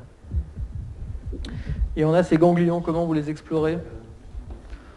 Vous les ponctionnez? Vous faites quoi pour les ganglions? Ponction? Qui ponctionne?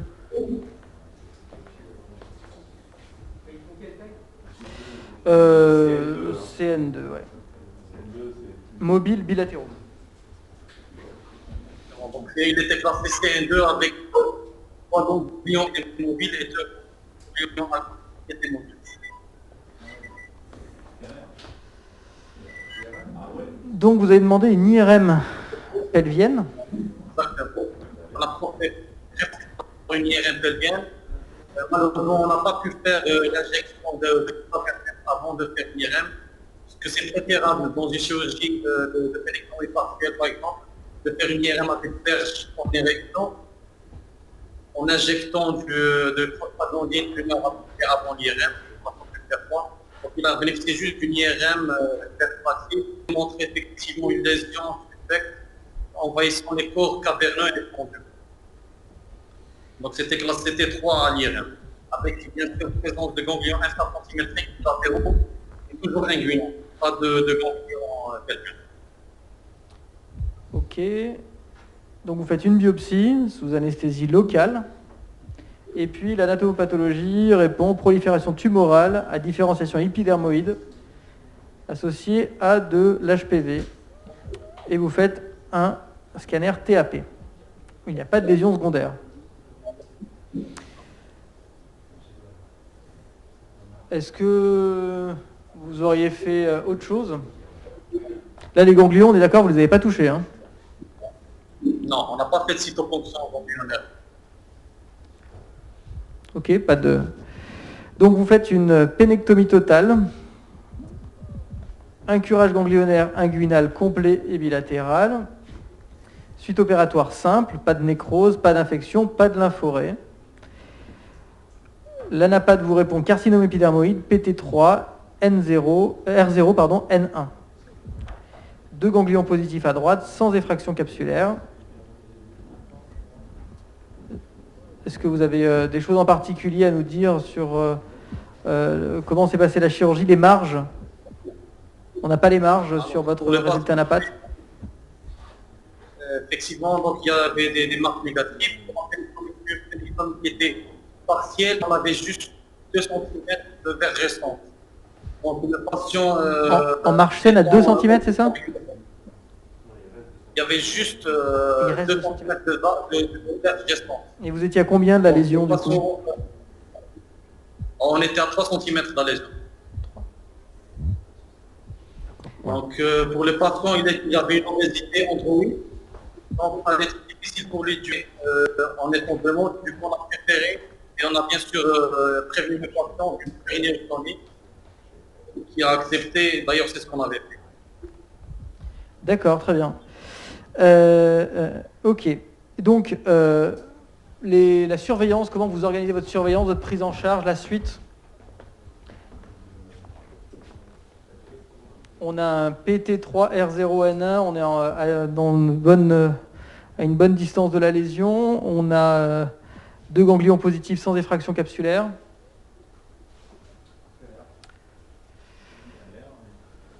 Scanner pour le suivi, combien de temps? Clinique tous les 3 mois. Scanner tous les 6 mois pendant 5 ans. Ok. Donc, une question pour le moment. Par rapport aux patients, donc après 3 ans de suivi, sans récidive, donc je pense qu'on est au-delà du délai de sécurité au récidive. Donc le patient, il est demandeur d'une phalloplastie.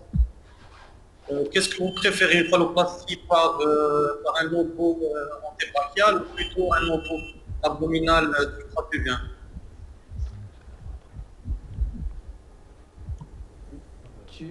Je voulais juste réagir à ce que vous disiez juste après sur les différentes questions que vous aviez. Je ne sais pas si tu peux avancer. Les questions, tu veux dire? Oui, voilà. Ça, c'est des questions que vous vous étiez posées, c'est des discussions que vous aviez, c'est ça? Alors, l'IRM pénienne, en érection obligatoire, elle est recommandée, mais dans le cas présent, c'est plutôt dans le cadre d'une chirurgie conservatrice qu'on fait une IRM pénienne. Là, c'est quand même intéressant, effectivement, de voir si les corps caverneux sont atteints. Cliniquement, il semblait que c'était le cas. Donc, bon, l'IRM peut être intéressante, mais c'est pas mal. C'est quand même bien de l'avoir faite. La biopsie de la lésion, quand on a une lésion évidente comme ça, c'est pas systématique non plus. On a une présentation qui est évidente. Après, la sanction, elle est quand même lourde, donc ne serait-ce que pour convaincre le patient, la biopsie quand même peut être intéressante. Il n'y a pas d'indication à une orchidectomie bilatérale dans ce cas. D'ailleurs, je ne crois pas qu'il y ait d'indication d'orchidectomie dans aucun cas de cancer pénien. À moins qu'il y ait un envahissement et tout le pelvis et encore. Cytoponction ganglionnaire, alors ça c'est un truc qui revient chaque année, qui repart, qui revient, qui repart. À mon sens, ça n'a pas d'intérêt. Je sais qu'on en parle, parce qu'il y en a qui sont fervents défenseurs, d'autres qui sont fervents détracteurs. Quand on a encore une fois des ganglions évidents, ça n'a pas d'intérêt, surtout que si elle est négative, ça ne va pas éliminer le diagnostic de cancer. Donc à mon sens, ça va simplement, on va faire une biopsie, il y a du cancer, on va faire le curage. Mais dans ce cas-là, de toute façon, on fera le curage. Donc pour moi, ça n'a pas d'intérêt. Bilan d'extension, scanner est suffisant. Le PET scan va être intéressant dans le suivi métastatique. Donc si le scanner retrouve les adénopathies, qu'il n'y a pas d'adénopathie pelvienne, iliaque, il n'y a pas d'intérêt à faire un TEP scan. Le scanner fait tout aussi bien. Pour le suivi d'un patient métastatique sous chimiothérapie, le PET scan est intéressant, cette fois. Et éventuellement, quand on a un patient, cette fois N3, avec des adénopathies iliaques, dans le suivi du patient, on va faire fréquemment ce PET scan pour voir jusqu'où aller sur le curage, notamment après chimiothérapie, parce qu'on va faire des curages très étendus en iliaque chez ces patients qui vont remonter quasiment jusqu'à l'aorte. C'est ça qui peut sauver les patients dans 30% des cas après chimio dans les N3. Et le suivi, voilà, donc sur le scanner, voilà, c'est l'examen standard pour le suivi. Le TEP scan uniquement dans les cas des métastatiques sous chimiothérapie, c'est là que ça a vraiment un intérêt. Bon, merci. Ok, merci. Ouais, moi, alors, je vais juste vous montrer un cas clinique que j'ai déjà présenté il y a 2 ans. Et comme en général, on n'a pas de résultat définitif, là, ce coup-ci, on l'a. C'était un adolescent qui avait eu 2 circoncisions à l'âge de 6 ans, 11 ans, très complexé. Vous voyez, quand vous voyez la vidéo, ça se rétracte. En plus, il fait du rugby, il est du sud-ouest. Et vous voyez, quand il lâche, et puis il y a une bride. Donc, une deuxième circoncision qui manifestement a été très généreuse. Bon, la conduite à tenir, je passe parce que ça a déjà été fait puis qu'il est un petit peu tard. Ça, c'est le cas clinique restant, mais ça, c'est celui que je vous avais présenté il y a 2 ans. Mais je n'avais pas le résultat final. Donc ça, c'est, vous savez, la question qu'on s'est posée déjà, c'est est-ce qu'on fait un lambeau scrotal en un temps, en 2 temps, des lambeaux de rotation ou des lambeaux d'enfouissement. Donc ça, c'est ce que je vous avais présenté avec la section où là, on voit que, effectivement, c'est un problème de fourreau et non pas un problème de longueur de verge, hein, avec le gain de la verge. Donc moi, je suis assez partisan de alors c'est bien sûr assez validant pendant 6 mois, mais de faire un 2 temps avec la mise en nourrice de la verge dans le scrotum pendant 6 mois.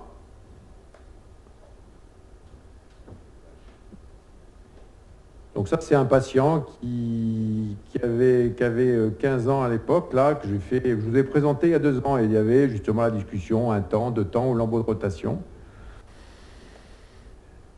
avec le gain. Alors évidemment, hein, le post-op immédiat, il n'est pas joli, hein, forcément, hein, et puis pour pisser, c'est pas simple. Bon, alors là, je l'ai revu, justement, il y a pas très longtemps, il y a très peu de temps. Il a 2 ans de plus, il a pu débuter sa vie sexuelle, il est très content du résultat. Alors je sais bien que ce n'est pas la seule option, je sais bien que ce n'est pas forcément l'option préférentielle.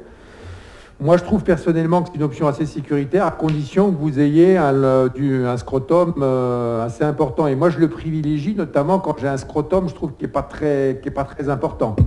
Alors là je sais qu'il y a Ludovic qui m'a regardé, Jean-Étienne, plutôt avec le lambeau de rotation en un temps. Allez-y, exprimez-vous. Hein, tu peux, tiens alors le micro.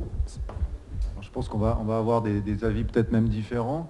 Après, on voit pas forcément bien sur toutes les photos, mais on aurait pu se poser la question du VY en fait. Mais oui. On voit pas bien jusqu'où ça attire sur le fourreau. On a l'impression que la bride elle est posé la surtout question. dorsale. Donc, quand on voit les photos, c'est la question. Je m'étais posé la question, si voilà. tu veux, du VY, pardon. Ouais. Mais si tu veux, là, tu vois, si tu veux, pour le VY, quand j'ai eu tu vois, quand tu tires, tu as quand même un défect important que le VY, tu vas gagner un peu, mais je pense que tu n'aurais pas gagné suffisamment, quoi. Parce que quand tu tractais, il avait des érections vraiment douloureuses avec le fourreau qui le braquait. Si tu as tout le fourreau qui tire, effectivement. Voilà, donc si tu veux, ça me paraissait... Je suis d'accord que si ça avait été moins important, une petite plastie VY ou éventuellement si c'est au niveau ventral, bride ventrale, oui, ça me paraît tout à fait logique. On aurait pu même, là, le VY, et en plus, on a l'impression que tu as une palmure au niveau scrotal, donc on aurait pu faire une plastie en Z et un VY de l'autre côté. C'est une option que je me suis posée. Mais compte tenu de la... Tu vois, il était exactement... Parce que j'ai pas la vidéo d'avant, mais la vidéo là que je vous ai montrée, il était exactement comme ça. Là, je me suis dit un VY plus bride ventrale que je n'allais pas gagner assez. Après, on s'est évité les poils sur le fourreau. Comment? Là, du coup, il a des poils sur le fourreau. Tout à fait. Tout à fait. Il a des poils sur le fourreau. D'ailleurs, même si on fait un lambeau scrotal de rotation, il a également des poils sur le fourreau. Et il a 2 cicatrices, parce que si vous voyez bien, par exemple, je vous remontre le résultat, on devine, d'abord on a la cicatrice en bas, puis on a la cicatrice en haut, je ne sais pas si vous la devinez, mais il y a la cicatrice du rafet médian qui est à midi sur tout le fourreau de la verge, bien évidemment. Voilà, donc je pense que alors je sais que c'est pas un lambeau qui est très populaire. Moi, je trouve que c'est assez sécuritaire parce que pendant 6 mois, tu vois, t'as pas d'angoisse. Par contre, c'est peut-être pas forcément 6 mois, enfin au moins 3 mois. Mais pendant 3-6 mois, avoir la verge dans le scrotum pour uriner, plus les érections, pas simple, c'est clair, hein, cahier des charges. Après, c'est vrai que ça évite quand même les risques de nécrose sur les lambeaux, hein, parce que les lambeaux scrotum, on a quand même des nécroses parfois. Ou des retards des cicatrices inesthétiques sur un VY, ça arrive aussi. Hein, donc si tu veux celui-là, là, je l'ai vu il y a 1 mois. Donc celui-là, si tu veux, je suis en attente de prendre une décision. Tu vois, celui-là, il me paraît trop rétracté également pour faire qu'un VY et une bride ventrale. Tu vois. Donc la question, et il n'a pas un scrotum très développé non plus, tu vois, pour faire un lambeau. Donc moi, j'ai plutôt envie de faire du temps. Après... à discuter. Hein. Qu'est-ce qui t'empêche de tenter l'option la plus light, qui est le VY, et derrière de lui faire un lambeau scrotal si ça ne marche pas? Parce que là, tu ne vas pas dévasculariser quoi que ce soit si tu fais comme ça. Non, tu as raison. Mais ça fait une cicatrice additionnelle. C'est une option que j'ai pas... Si tu veux, là, quand tu tractes, tu as vu, tu as 3-4 cm. Là, je me dis, le VY, on va peut-être gagner... Hein, tu vas pas gagner grand-chose. Non, mais tu as raison, c'est une des options. Hein. C'est pas simple là, pour ce jeune de décider. Évidemment, il est avec ses parents, c'est un gamin très cortiqué, des parents très, très aidants. Enfin bon, vraiment, le schéma parfait sur le plan familial. Tu vois, on n'est pas inquiet par l'environnement qui est parfois pas simple, qui ne comprend pas bien les enjeux. Mais alors évidemment là c'est une question pour nos amis du Maghreb, parce que nous voilà, le premier cas et le deuxième cas, c'est 2 circoncisions.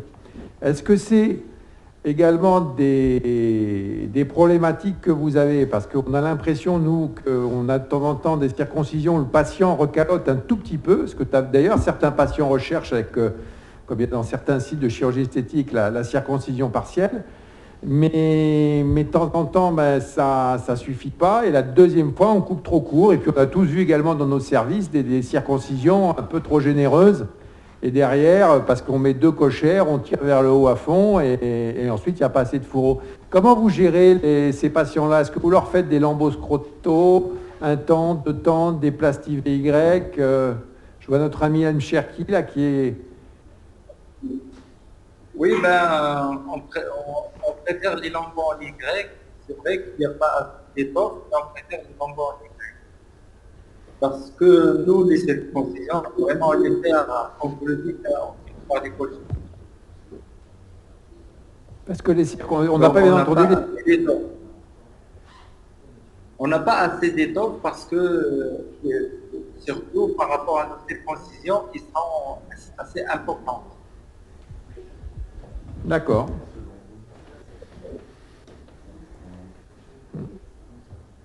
Alors après, oui, il y a d'autres lambeaux, sûrement. Il y a des lambeaux de rotation ventrale qu'est en train de me montrer Jean-Pierre Graziana. Enfin, en tout cas, il y a pas mal d'options, parce qu'entre la plastie VY, la plastie ventrale en Z, le lambeau scrotal de double lambeau scrotal de rotation, le lambeau scrotal également en 2 temps, on a quand même plusieurs options pour essayer de leur rendre service. Et la question aussi, c'est à quel âge on les opère? Je pose la question aussi. Moi, j'ai tendance à attendre le plus longtemps possible, parce que quand je vois, j'en ai vu un il n'y a pas longtemps, il a 11 ans, il est en pleine puberté, je me dis que c'est peut-être mieux d'attendre de voir un petit peu comment va se comporter le fourreau avec la puberté, que de l'opérer aussitôt, enfin d'attendre au moins 15, 16 ans, voire plus. Moi, dans ces cas-là, je vais plutôt me baser sur leur vie sexuelle, en fait. C'est-à-dire que, ça se trouve, ils ne seront pas gênés, c'est plus un problème esthétique. Donc, j'essaie surtout de les rassurer, leur expliquer que finalement, si on les opère, il y aura des cicatrices qui ne seront pas forcément très belles non plus. Et que si, effectivement, pendant les rapports, ils sont gênés, là, ça peut être intéressant. Ok, je vous remercie à tous. Eric, Damien, notre président d'honneur Pierre Bondy. On va fermer la session du vendredi soir. Merci à nos amis d'Algérie, de Maroc, Tunisie, nos amis belges et libanais. Avant que tout le monde sorte ici dans la salle, j'ai un petit message à vous faire passer, donc restez assis. Demain matin, on se reconnectera de suffisamment bonne heure, hein, ça commence à 8h15 ou 30. Maxime, de temps en temps, ta connexion était un petit peu limite. On a eu du mal à t'entendre, donc il faudra voir éventuellement quel est ton débit pour essayer d'optimiser pour demain matin. Voilà, je vous remercie tous et toutes. Pour les gens qui sont dans la salle en sortant, gel avant de partir, c'est les consignes. Hein. Continuez à rester masqués, passez une bonne soirée, et puis à demain. Eric, un petit mot, c'est bon? À demain, merci à tous.